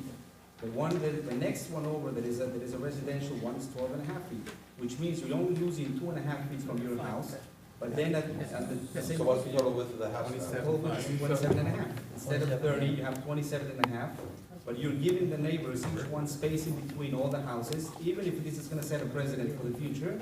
Each one is gonna have 25 feet in between, and at the same time, you don't have that length of a house that is gonna be a monster either way you look at it. Mr. Naftali, I understand my client to be willing to, equaling the same square footage as A3 did, but with the dimensions of 27.5 feet by whatever depth equals the square footage shown in the A3 you commended. That I have no problem, I think that's a much better option. I hear what my colleague says, but I'll still stick to my opening comments, my opening statement, that I would like to see a broader picture of what's happening in that whole area, and to know what's going on. I think that's the essential quality of planning. However, your zoning, and zoning determines the one application for the one lot before you at the one time that is now. Karen, I think Mr. Natale's made a motion. I'm ready to make a motion. Okay, go ahead. I make a motion to approve based on the side of the township is only 10 feet and 12.5 feet space from the other side, leaving the house, the front of the house will be 27.5. The total coverage will be maximum of what they have now in A3. And anything else I'm missing? The front facade would be similar to what we had before in terms of the irrigation, plantings, and 1/3 of the building being, 1/3 of the frontage being stone, stucco, or brick. Basement apartment. Can I just ask a question? Mr. Naftali, is that gonna be illegal, is that gonna be a two-family? Or single? Yeah, of course. Whatever the law says. Whatever the law says, we're basing the apartment. We can't base it on something that is not, it's a single family home, whatever the law allows. It's not. Okay, can I have a second? Wait, Mr. Naftali, is your motion with only one basement entrance, and what is this? That's what's shown on the plan, one Pardon me? basement entrance. Only one One basement. basement entrance? Yes. Attic? And there's I no, think it's not- there's it's no not showing access anything to in the plan attic. for that. All the normal zoning board criteria. Would apply as conditions, yes. I have a motion from Naftali, and can I have a second?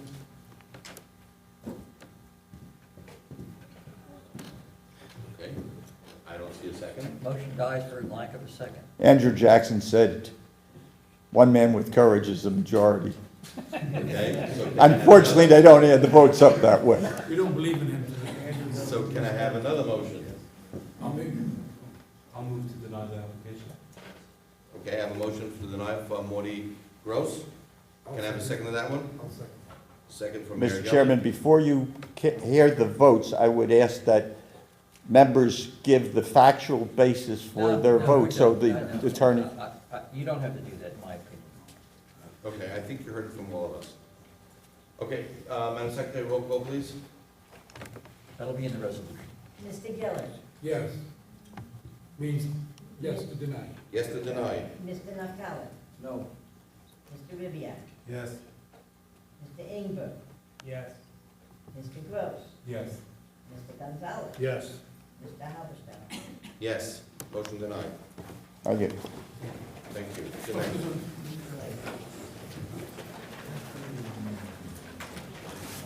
Okay, moving ahead, 4015 Judy Gell.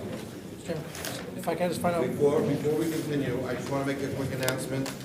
It doesn't seem like I'm gonna get through all the applications tonight, and therefore, I would like to go over the list and see who wants to wait.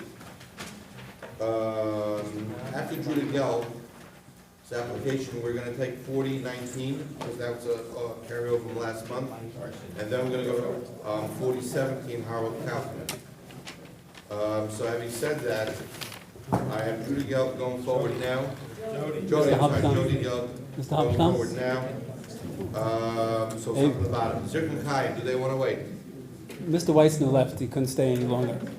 Who? Mr. Weitzner, Mr. Weissner left? yeah, he couldn't stay any longer. So he's tabling? Next month, yeah.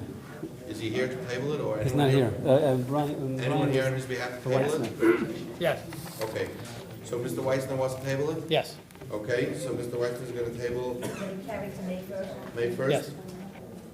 No further notice? No further notice, with a waiver Yep. of time? Yes. Can I have a motion for 4019 to carry to May 1st? Motion. Motion from Judah, second. Second. Second from Obi. All in favor? All in favor? Aye. Aye. Next one. Zirkon Kayam, do you want to be heard? I'd like to be here, but we'll wait and see what happens. You want to wait and see what happens? Harold Kaufman, do you want to be heard? Or do you want to wait and see? We're definitely waiting. Okay, did I cover everyone? Yes, okay. So we're gonna go into Jody Gelb's application. 302 and 306 Dewey Avenue, lot 247, lot 17 and 18, R75 zone.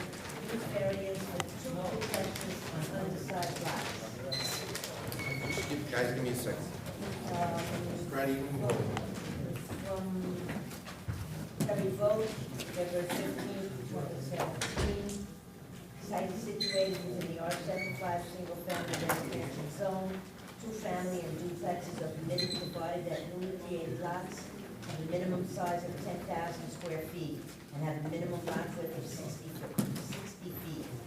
Use variance is required since the proposed lot do not meet the required lot width. The applicant must address the positive and negative criteria in support of the requested use variance.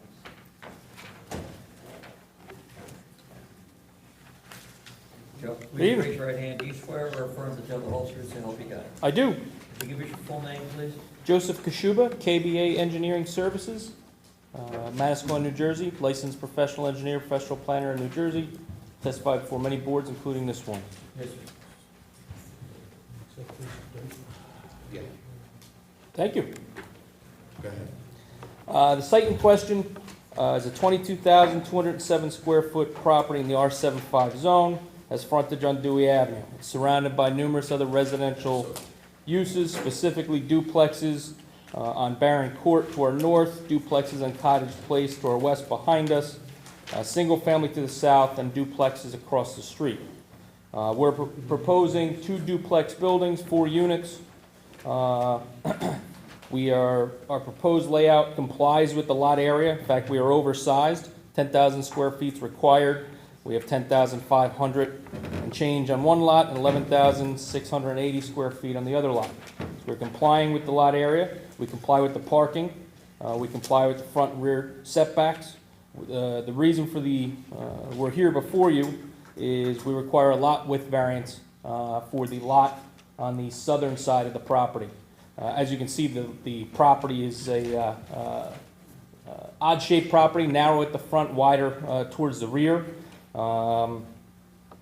So a use variance is required because we don't meet one of the conditions of the conditional requirements for a duplex in the zone. Use variance can be granted where special reasons are provided that are rooted in the purposes of planning. We're bringing this property more into conformity with the zone plan for the area, which is 10,000 square foot lots for duplexes, which we are promoting the general welfare which is the positive criteria, specifically in Kaufman versus Planning Board of Warren Township. Bringing a property more into conformance with the zone plan can be considered a promotion of the general welfare and a reason to justify dimensional variances.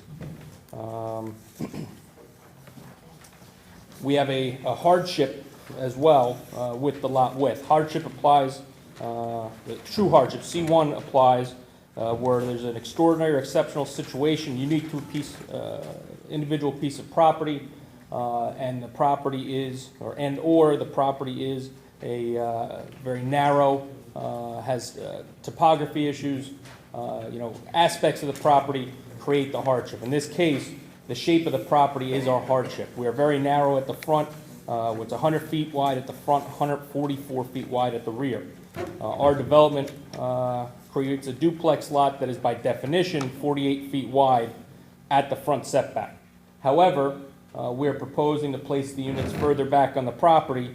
The lot width in the front of the northern two duplexes, specifically these two, that's 17.01 and 17.02. The width in front of those units is 58 feet wide.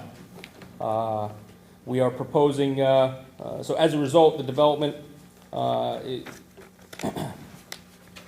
developing in a conforming manner creates substantial inefficiencies and does not result in the highest and best use of the property. We're bringing it more into conformance with your zoning ordinance. We're over the 10,000 square foot lot requirement. We are also seeking side yard setback variances. An application earlier tonight, there was discussion about very similar variances. We are looking for a 5-foot setback where 7 feet is required. We are proposing 7 feet on the southern side of the northern property line. We are also right here. So along this side, we are proposing 7 feet, which is conforming. We're looking for 5-foot setbacks on the interior and a 5-foot setback on the southern point. But as you'll notice, that 5-foot setback is only right at the corner. The lot line isn't parallel to the dwelling there, so within the first 10 feet, it widens out to 7 feet or even further. So I know there's discussion about the ability to provide emergency access to the rear, and just as was discussed earlier tonight, we can provide that emergency access up the right side and up the left side. There will be no obstructions in those areas to allow for emergency access to the rear of those properties. So in my professional opinion... How wide are these homes, each side? Excuse me? How wide is... They're 24 foot wide, so we are going rather narrow with the units. We have a hardship based upon the shape of the lot, yes. Not the 24 feet? Not the Sure. 24. It works? It works. Good. Okay. Reviewing the impacts to the public good, the negative criteria, the duplexes surround the property. The duplexes directly across the street actually have a lot width of 58 feet for each duplex, or 2 units. Duplexes are typical to the area. The residential use is permitted by the master plan, so there'll be no detriment to the zone plan or zone ordinance as a result of this application. The benefits outweigh the detriments, and the board can grant the variances as requested under the C2 criteria as testified. Anything else? That's all my testimony. Is that it for the applicant? Yes.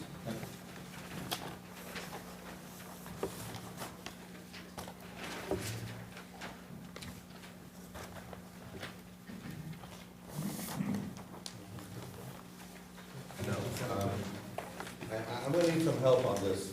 I hear what you're saying. We need 60 feet in the front, and I see 40. 48. I see 20 and 20. 20 and 20, I see.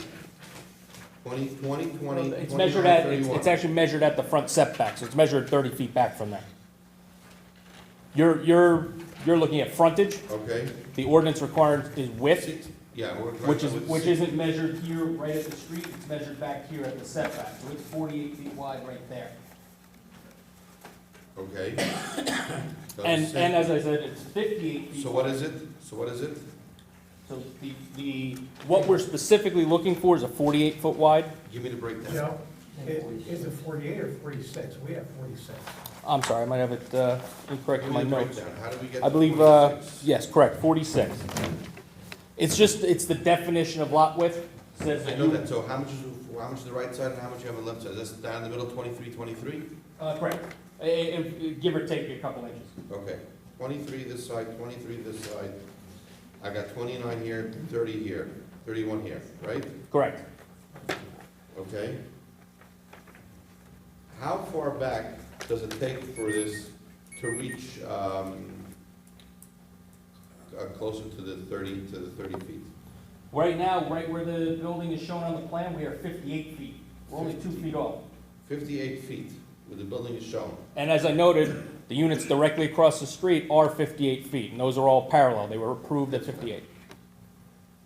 So we got 58 right over here. We got 58 over here, we got 60 over here. Okay, so I got 5 foot at the corner, which is an issue, but not that bad of an issue, because only the corner. So if we push the house back, we can accomplish that. But I have 5 and 5 on the inside.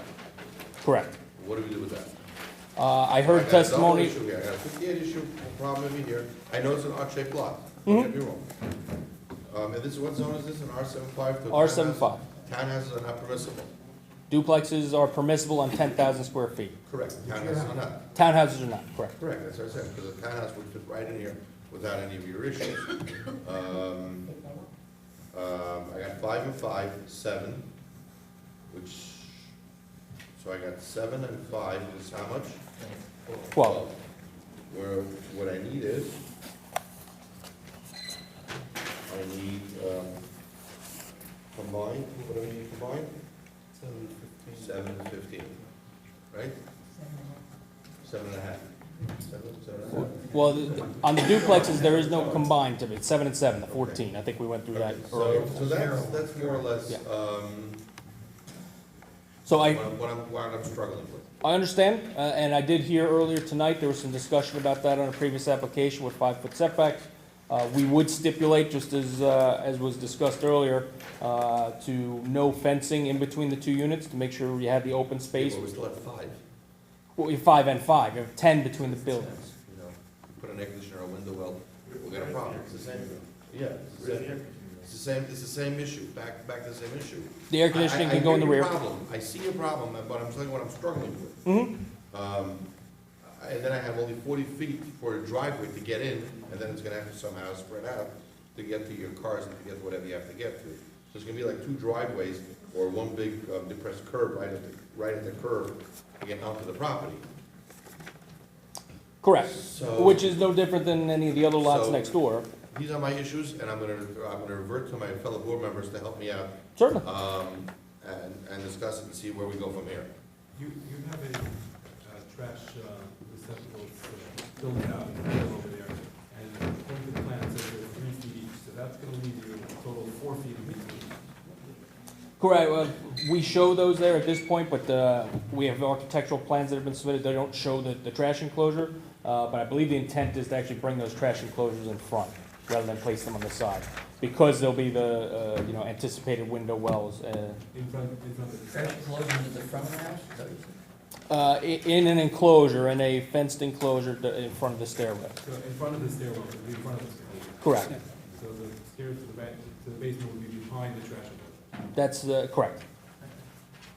And do you know how deep the wells are for the basement well, do you know how far out they go? Typically 2.5 feet to 3 feet, somewhere in there, depending on where you measure to, the outside of the concrete, where the ladder is. But again, you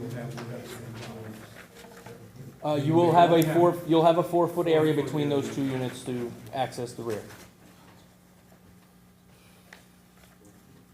And again, these are 24-foot units. It's not really feasible to go any narrower.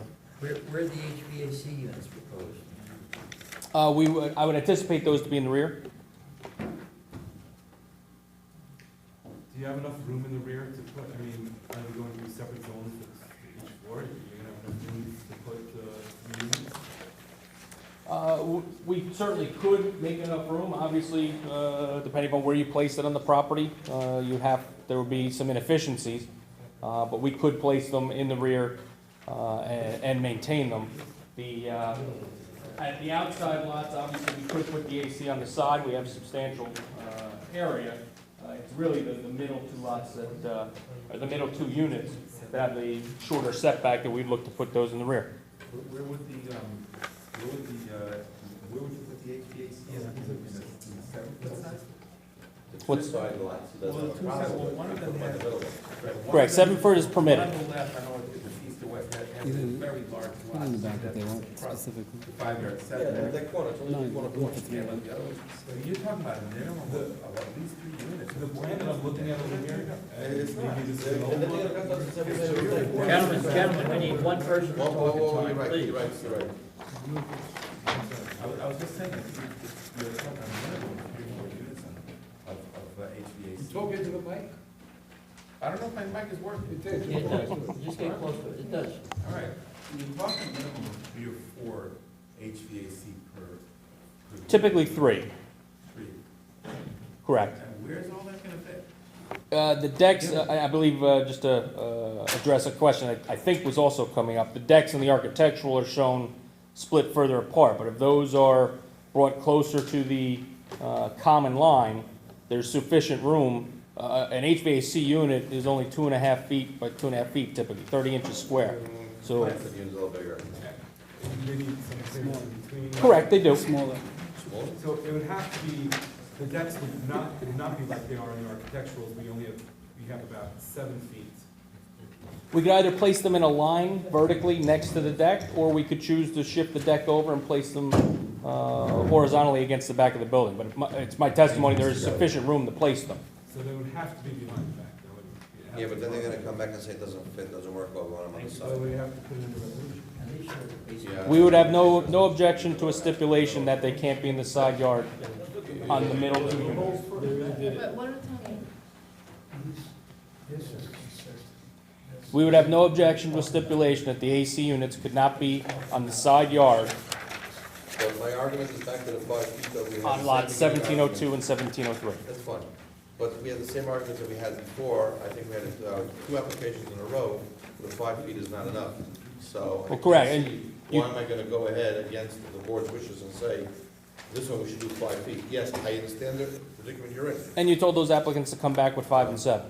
And, yeah, but now, we're talking about, can you do, it has to be 5, 7, 5, 7. So here, it would be 7, 5, 7, 5. You can't do that over here. So the middle gets the bigger part of it. Would it be possible to push,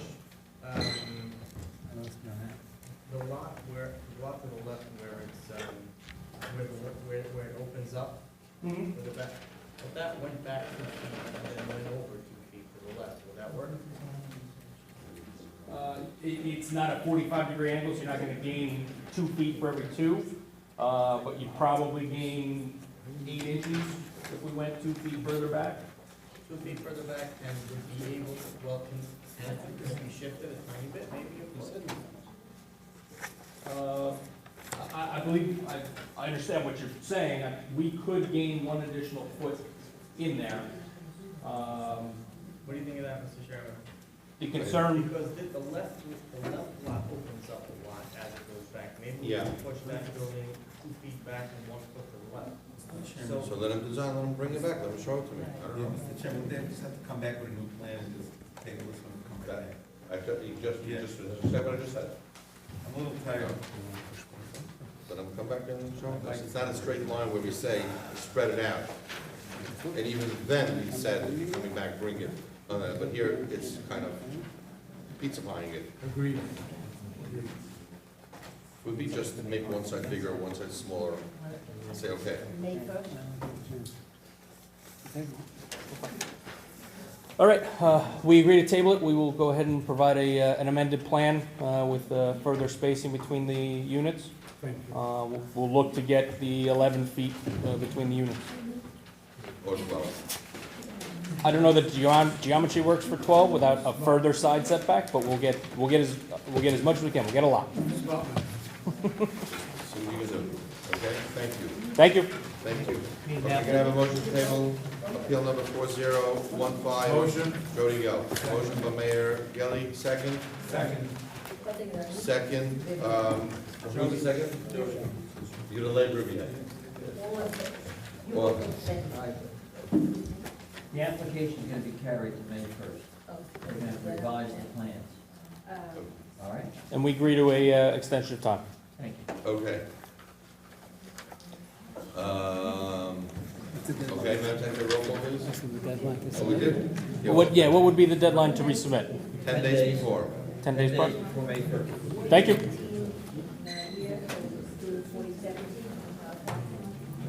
Yes. Howard Kaufman. I just want to, we're going to go into Howard Kaufman now. We have 15 minutes, and please don't rush me. If we don't finish it, we will be back So to can we, continue it. if this is the last application, if you can just Yes. carry the Okay, Zikron Kaya? yes, we are going to carry Zircon Kaya. Application 4018. 4018 Zircon Kaya. The waiver of time. Yes. No further notices needed. 4018. Favor. Aye. May 1st, anyone that's here for appeal number 4018 Zircon Kaya, May 1st here in this ballroom. Thank you very much. Thank you. Next. See you.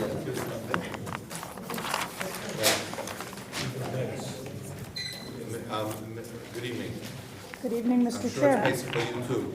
It's not only Pesach by me, but my son's Akruf is this Shabbos, so I have a lot better things to be Why doing. don't we just do it like a mention when we come back? Because the next meeting I have Sheva Brachos for my son, so, and my client traveled all the way in from New York for this, so I would ask if you could give us the courtesy to try to do this one. It's not adding to two. 25, lot 19, R12 zone. What do I have? Construct a single-family 4050. home with both variances from Terry Road, February 16, 2017. Property is located in R12, single-family residential zone. Single-family residential housing is a permitted use. Both variance relief appears necessary as follows. Side yard setback, 8 feet proposed, 10 feet required. Aggregate side yard setback, 20 feet proposed, 25 required. Rear yard setback, deck, 18.2 feet proposed, 20 feet required. Impervious coverage, 35.4 proposed, 30% required. Lot area, lot width, is already existing, and the accessory shed is existing. Shed needs to be 5 feet from the property line. Okay. Good evening. Miriam Weinstein on behalf of the applicant Harold Kaufman. So it's been a few months since I've actually stood before this board requesting bulk relief for a lot that is undersized on either Tanglewood Lane or Canterbury Road. But as all the board members are aware, there have been many applications for similar applications on these two blocks. These two blocks really conform to the standards of the R10 zone rather than the R12 zone, but yet the area is zoned R12 like the rest of the 14th Street area. Virtually all of the lots on these two blocks are under 10,000 square feet, and they also have 75 feet in lot width rather than the 90 feet that is required. These two facts, the fact that the lots are under 10,000 square feet, this one being 9,154 square feet, together with the fact that they're all deficient in lot width and they're starting out with 75 feet versus 90 feet, is the reason that I stand before this board as often as I do with applications on these two blocks. This particular applicant is a little different than most of the others. The full-time residents of this home will be the Cohns, who are actually the children of Harold Kaufman. Harold Kaufman has decided to make himself a nice guest suite so that he will have comfortable living quarters when he visits his many children who live in Lakewood. It is not a mother-daughter home. The Kaufmans will continue to reside in Brooklyn. They just want to have a guest suite that when they come to Lakewood, they have comfortable quarters that they can stay in. The main issue here is that the applicant is proposing a side yard setback of 8.4 feet on one side with a combined of 20 feet. Before the board gets up in arms and says it's not 10 feet and 10 feet, and typically we do 10 and 10, I just want to give a basic explanation for why this was shifted over. This particular lot is the lot that is right next to Canterbury Park. The applicant thinks that it would make more sense to have an 8.4 foot side yard setback to the park and then 12 feet on the other side, the side that is actually adjacent to a neighbor. Obviously, if the board feels they'd prefer to see 10 and 10, we can shift it to 10 and 10 and the house would remain the same size. I guess at this point, I'm going to ask to have Ryan sworn. Flannery, you swear affirm to tell the whole truth, so help you God? I do. Brian Flannery, Jackson, New Jersey, licensed professional engineer, professional planner. I have 2 exhibits marked. A1 is the plan submitted. A2 is a plan that shows in orange the subject property. Green is the park that Miriam referenced next to it.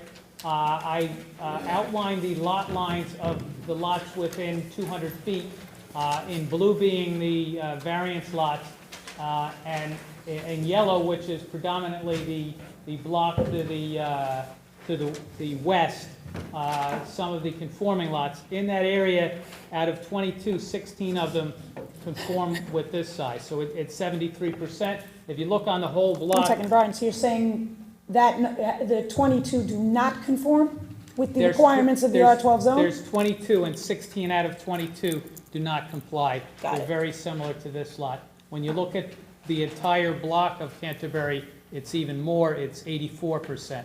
31 out of 36 do not conform with the zone and are more compatible with the lot that's here.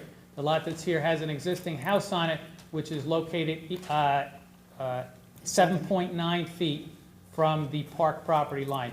That's why we're suggesting, and it's not a square lot, so the lot setback at the front is 8.4 feet, at the back is 8 feet, which is still more than the existing of 7.9. If the board felt more comfortable. There's a house back there, isn't there a house behind the park? There is a house behind the park, and you can see that on A2. The house doesn't get. Doesn't go all that far back. It doesn't go that far back. This would be in the rear yard of that house. Okay. So if the board feels more comfortable, we could center the house, and then we'd have the 10 and 10, and then all we'd be looking for was the combined of 20. The rear yard setback, we're asking just for the deck. Again, the line is not square, so we are 20 at one end of the deck.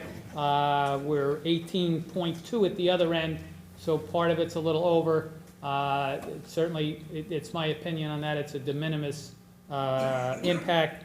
And on pervious coverage, again, Mr. Kaufman is picking a house specific for his needs. He's not a developer that's spec building, and based on that, he's looking for 35.4% where 30% is required. I can go through the proofs real quickly. The housing on the 2007 master plan says we need more housing. The same master plan says to encourage development and redevelopment based on smart growth planning principles, which this does. Under the municipal land use law, the purpose of the act is to encourage municipal action to guide the appropriate use or development of all lands in the state in a manner which will promote public health, safety, morals, and general welfare. And this definitely does promote the general welfare. I can give you more of them, but you've heard them before, and I can tell you don't want to hear any more. And we're looking for a C2 variance, and we're showing that the benefits outweigh the detriments. Clearly, the benefits outweigh the detriments. You know my problems. Mrs. Weinstein, Yes. you were here standing in front of this boardroom many times, and you said, give me 10 and 10, when 15 was where 25 was required, and we gave it to you. Now we're going even further down to lower. We're not really going to lower, because it's 20 combined. You want a 10 and 10, we'll do a 10 and 10. The house doesn't change. Why aren't you going lower? Hold on. Because it's 8 and 20, so it's 8 and 12. I'm So sorry. we can, if it makes you happier, we'll shift it. 8-12. So yes, I definitely would like But to it's shift it, it's 8 toward but the now park. I'm running into another big problem. Okay. And again, I'm running into another big problem. I know what you're talking about, a guest house, okay, a guest apartment. It's not a guest apartment, it's connected. It's a guest suite. I know everything. I know everything. But I have a problem, okay? Because now I'm gonna have the whole neighborhood come and put in another legal apartment besides the basement apartment. That's not getting rented. I'm not saying, you didn't hear what I just said. You didn't hear what I just said. I said the whole neighborhood is gonna come and build up new houses, give me also another apartment on the side, because the illegal ones that they have now on the side are now gonna try to push them illegally. I don't think you know this neighborhood. I think so. This is not the same. And it is open to the inside of the house. It's the same thing I have in. Yeah, it's a guest suite. It's literally open. There's a door right to the house. It's not conducive to be rented to a family that's not part of the. Excuse me, Mr. I know it all. One at a time. I know that, but if anyone knows Lakewood, and anyone knows what's going on in Lakewood, besides the one apartment in the basement, how many more come in? I'm not saying this is going to be that. I'm not saying this is going to be that. I'm saying that we have to protect the integrity of others who don't want to follow the rule. but- And how do I do that? Mr. Chairman, each application that comes before this board Stands is on its own individual merit. and stands on its own I merit. know that, and that's why we have Mr. houses that have 4 or 5 Kaufman, apartments in it. Mr. Chairman, you're asking her a question, please let her answer it, please. Go ahead. Poor Jackie can't take this stand. thank you, Jerry. And Mr. Chairman, Mr. Kaufman is here, and I will have him testify to the application. It's his house. He's building a house that he's letting his daughter live in. Okay, he isn't keeping this for himself. He is not renting out that apartment. That I'm is, not saying, did I say something? I'm not, that's not what I'm saying. no, but And nobody, That's not what I'm saying. again, if another neighbor on that block gets up and wants to put in a guest suite, they have to come before this board, and they'd have to give the same argument. proofs. Give me one too. Mr. Flannery, can I ask a question? Yes. This lot 68, which is in the rear, is a little over an acre, who owns that? Is that, It should be on the list. are you talking about that big house that's in the park, in the back of the park? There's Yeah, lot they- 68, 1.08 acres, in the rear of lot. Yeah, that's owned by somebody, Alexander Markowitz. There's a house behind it. I don't have the 200-foot list here. Yeah, no, I can tell you. I've been in that house many times. There's a house, there is a house, on that big lot. It doesn't go as far back as this lot. The rear yard does. And that was originally subdivided as flag lots. Right. David was. Herzog owned it. It was- Where is this? This is Behind the Alexander barn. Markowitz's Oh, house. yeah. And he built a beautiful house and Yeah. combined the lots. So And there's one lot, one house on Yes. lot Yes. 68. yes. There's one house, there's a swimming pool in the backyard there. Behind this house is probably a pool. Don't get me wrong, it always starts with an innocent person who wants to really build himself a proper thing. And then you have the vultures in town that come and take advantage and they. But this board has the, And that's why this board has the ability to approve or disapprove because we have to protect the integrity of the town. but this board has approved many similar applications on these two streets. No, we never approved a similar application like this Well, with a mother-daughter. Because apartment it's or not a guest mother-daughter house, apartment. or a It's guest house built with it's a apartment. guest suite that the A guest owners of suite the right house are next to going it. to use So when they then- come. So then next time it becomes a Husky rental apartment. But with all due respect, Not Mr. this one, I'm not saying here. I'm Yeah, saying but- it starts with an but innocent, Mr. an innocent Chairman, approval Wait. and then mushrooms. Stop. Mr. Chairman, this applicant came in with plans and showed directly what he's looking to do.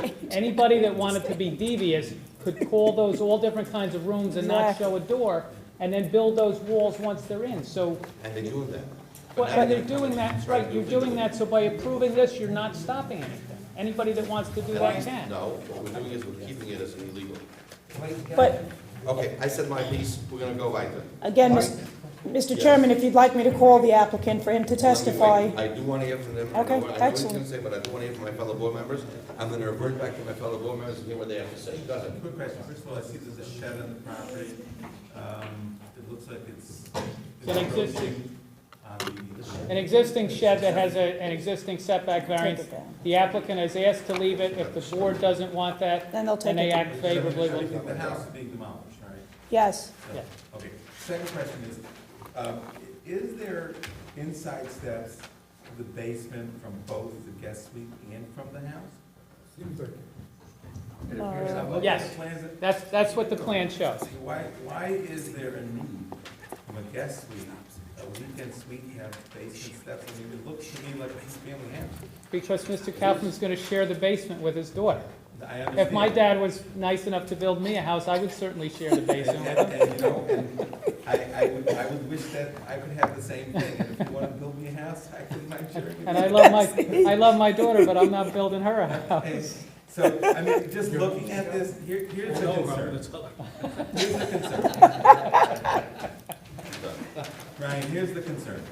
You have a guest suite, and I understand, I think it's great. I think it's great that Mr. Kaufman's building a house, wants a place to live, great. But this is not a permanent, does not have to be a permanent situation. And the day Mr. Kaufman decides he doesn't want to come out to Lakewood anymore, you have yourself a two-family house, upstairs, basement, I mean, this is like a two-family house.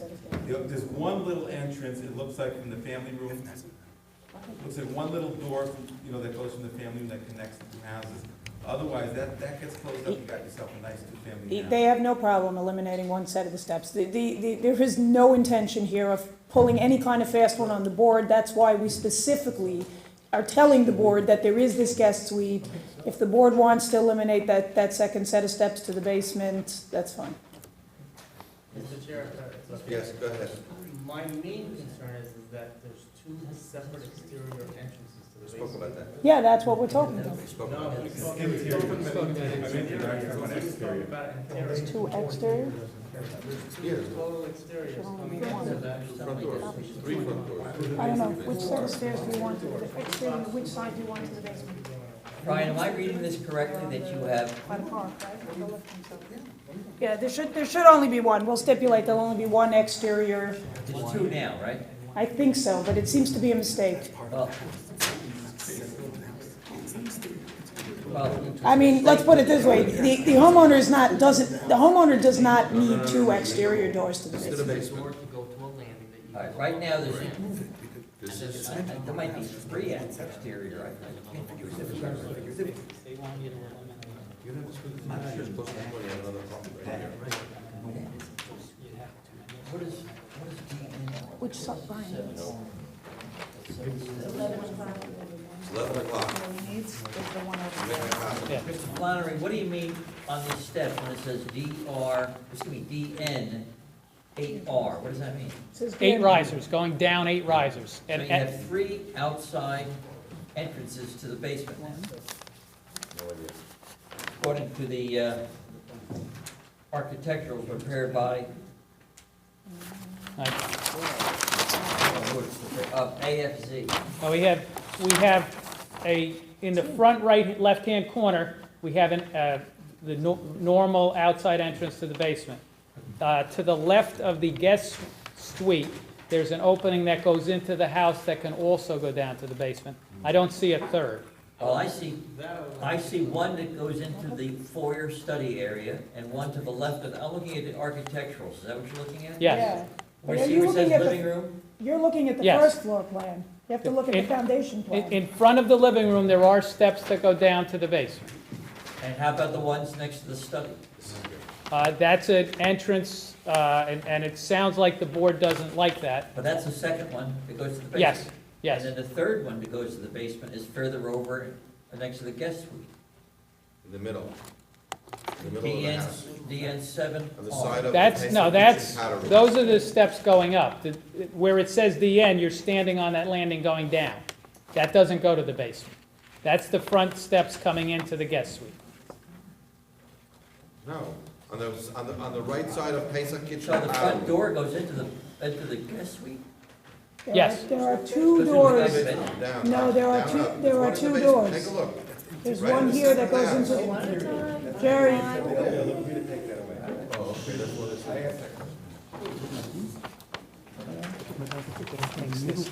He thinks this is going into the basement. They want to close this door.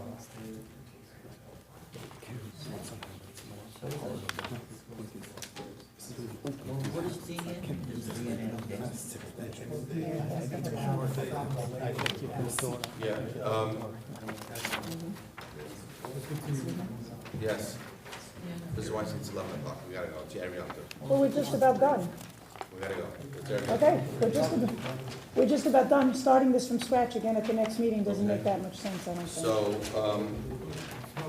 There's a lot still to go. okay, so can I open to the public appeal number 4017, Howard Kaufman? Seeing none, we'll close to the public.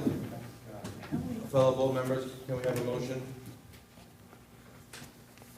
Jerry, is it possible to put a resolution that the first floor and the second floor of this home can only forever, can only get issued a single CO? Yeah. Is that something that can go into that? One family, one CO. And I think that's the law right now. Yeah, that's I fine. know, but then they can come back and they can close up the door and come back and say, hey, you know what, now we want a second CO. What's Mr. They can't Kaufman's get a story? second CO. It's not legal. It's not legal to get a second CO in that apartment. But Okay. You know, Are we seeking a rear yard, a rear yard variance also? Yes, Just for the a deck. little piece of the deck. Just for the deck? Yes. That's it? Yes. Lot coverage, they're asking for 35%. But if they're not asking for a rear yard, is that constitute the deck? Is that the deck that's creating that lot coverage? Yes, no, the deck doesn't create the lot coverage. It's the guest house that's creating the lot coverage. It's the house itself. I personally think this lot is a little too small for what you want to do. How many parking spots are there? 4. Or probably gonna need 5 or 6. We need, yeah, the lot's a little bit too small for what we're trying to accomplish over here. Yes, we're up to a motion, for a motion. Well, the applicant would certainly split the difference on the lot coverage. If you think 35 is too much, 32 and a half, and he'll make that work. That'll work with me, but we're gonna do parking. And he can add 2 more parking spaces. There's room for 6 parking I know, spaces. then the whole front, we're losing this whole beauty of the whole front.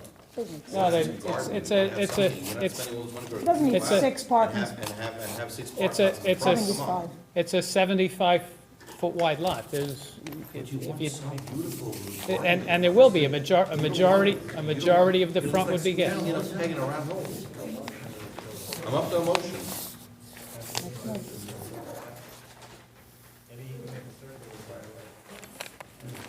Have we ever approved something like this before? Have you ever approved what? Something like this before, like apartment upstairs? There are definitely houses in town that have guest suites like this. They may not Yeah, have I been know. approved by this We- board. There are, Don't get me started on those. But they didn't come in and ask for them. They didn't come and ask for them, correct? Right. So or we- they, so or we- they didn't require variance relief from the zoning board. Right. There's, I mean, I understand that they're calling it a guest suite, they could call it a bedroom, this could be a Right, 7-bedroom it is. house. That's Yeah. what it is. It's an extra There's a bedroom. kitchenette and There's a kitchenette also. and a- Okay, And it's, then- Okay, can I have Place of pictures? can I have I asked for a motion? that's what I said. The board should bear in mind, this applicant didn't lie. Guys, it's 11 o'clock. Called it This what is it for a is. motion. I can go home. Okay, make a motion to approve. What lot coverage? Who made that? 32. Yellow. 32?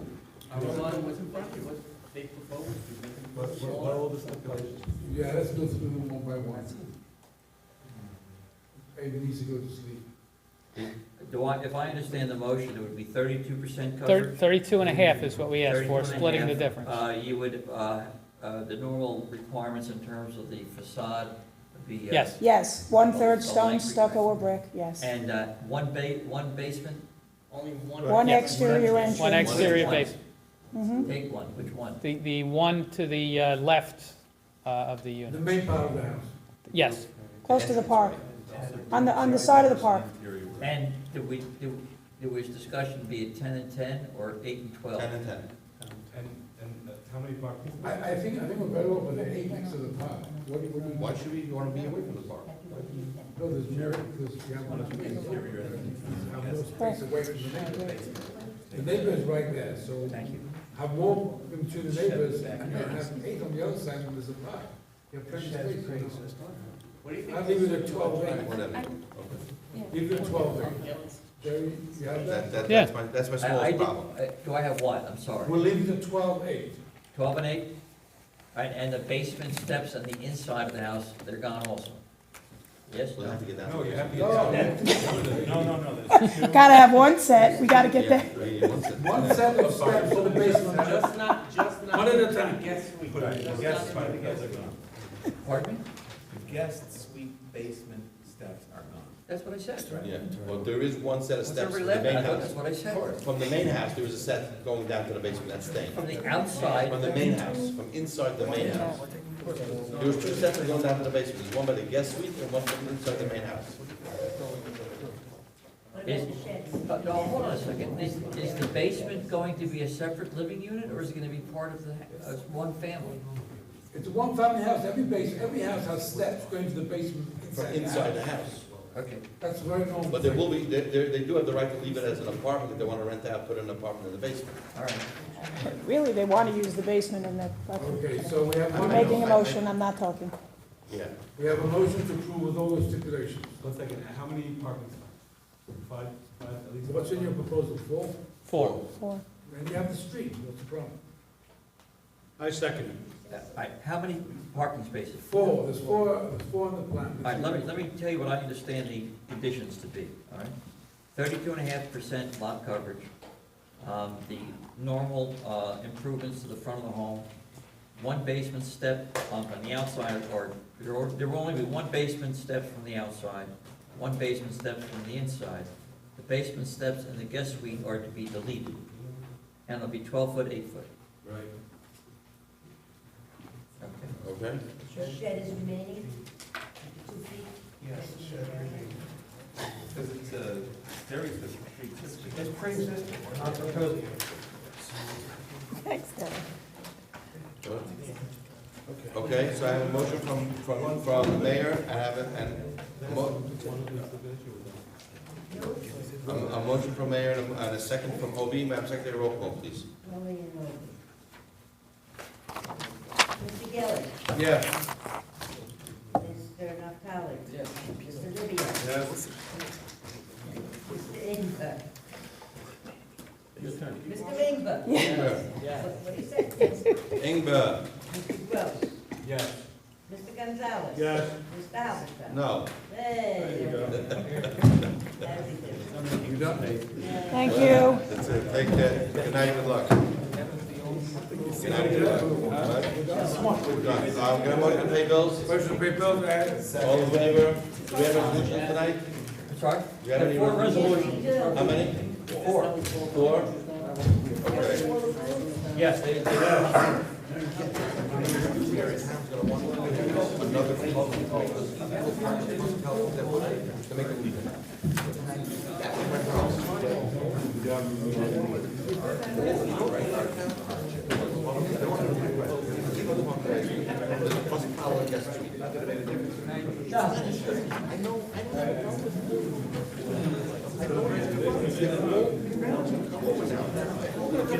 Excuse now, I want to guess, I want to guess. What? I don't know what's going on right now. This ain't legitimate. It's not a legitimate problem. Thank you for being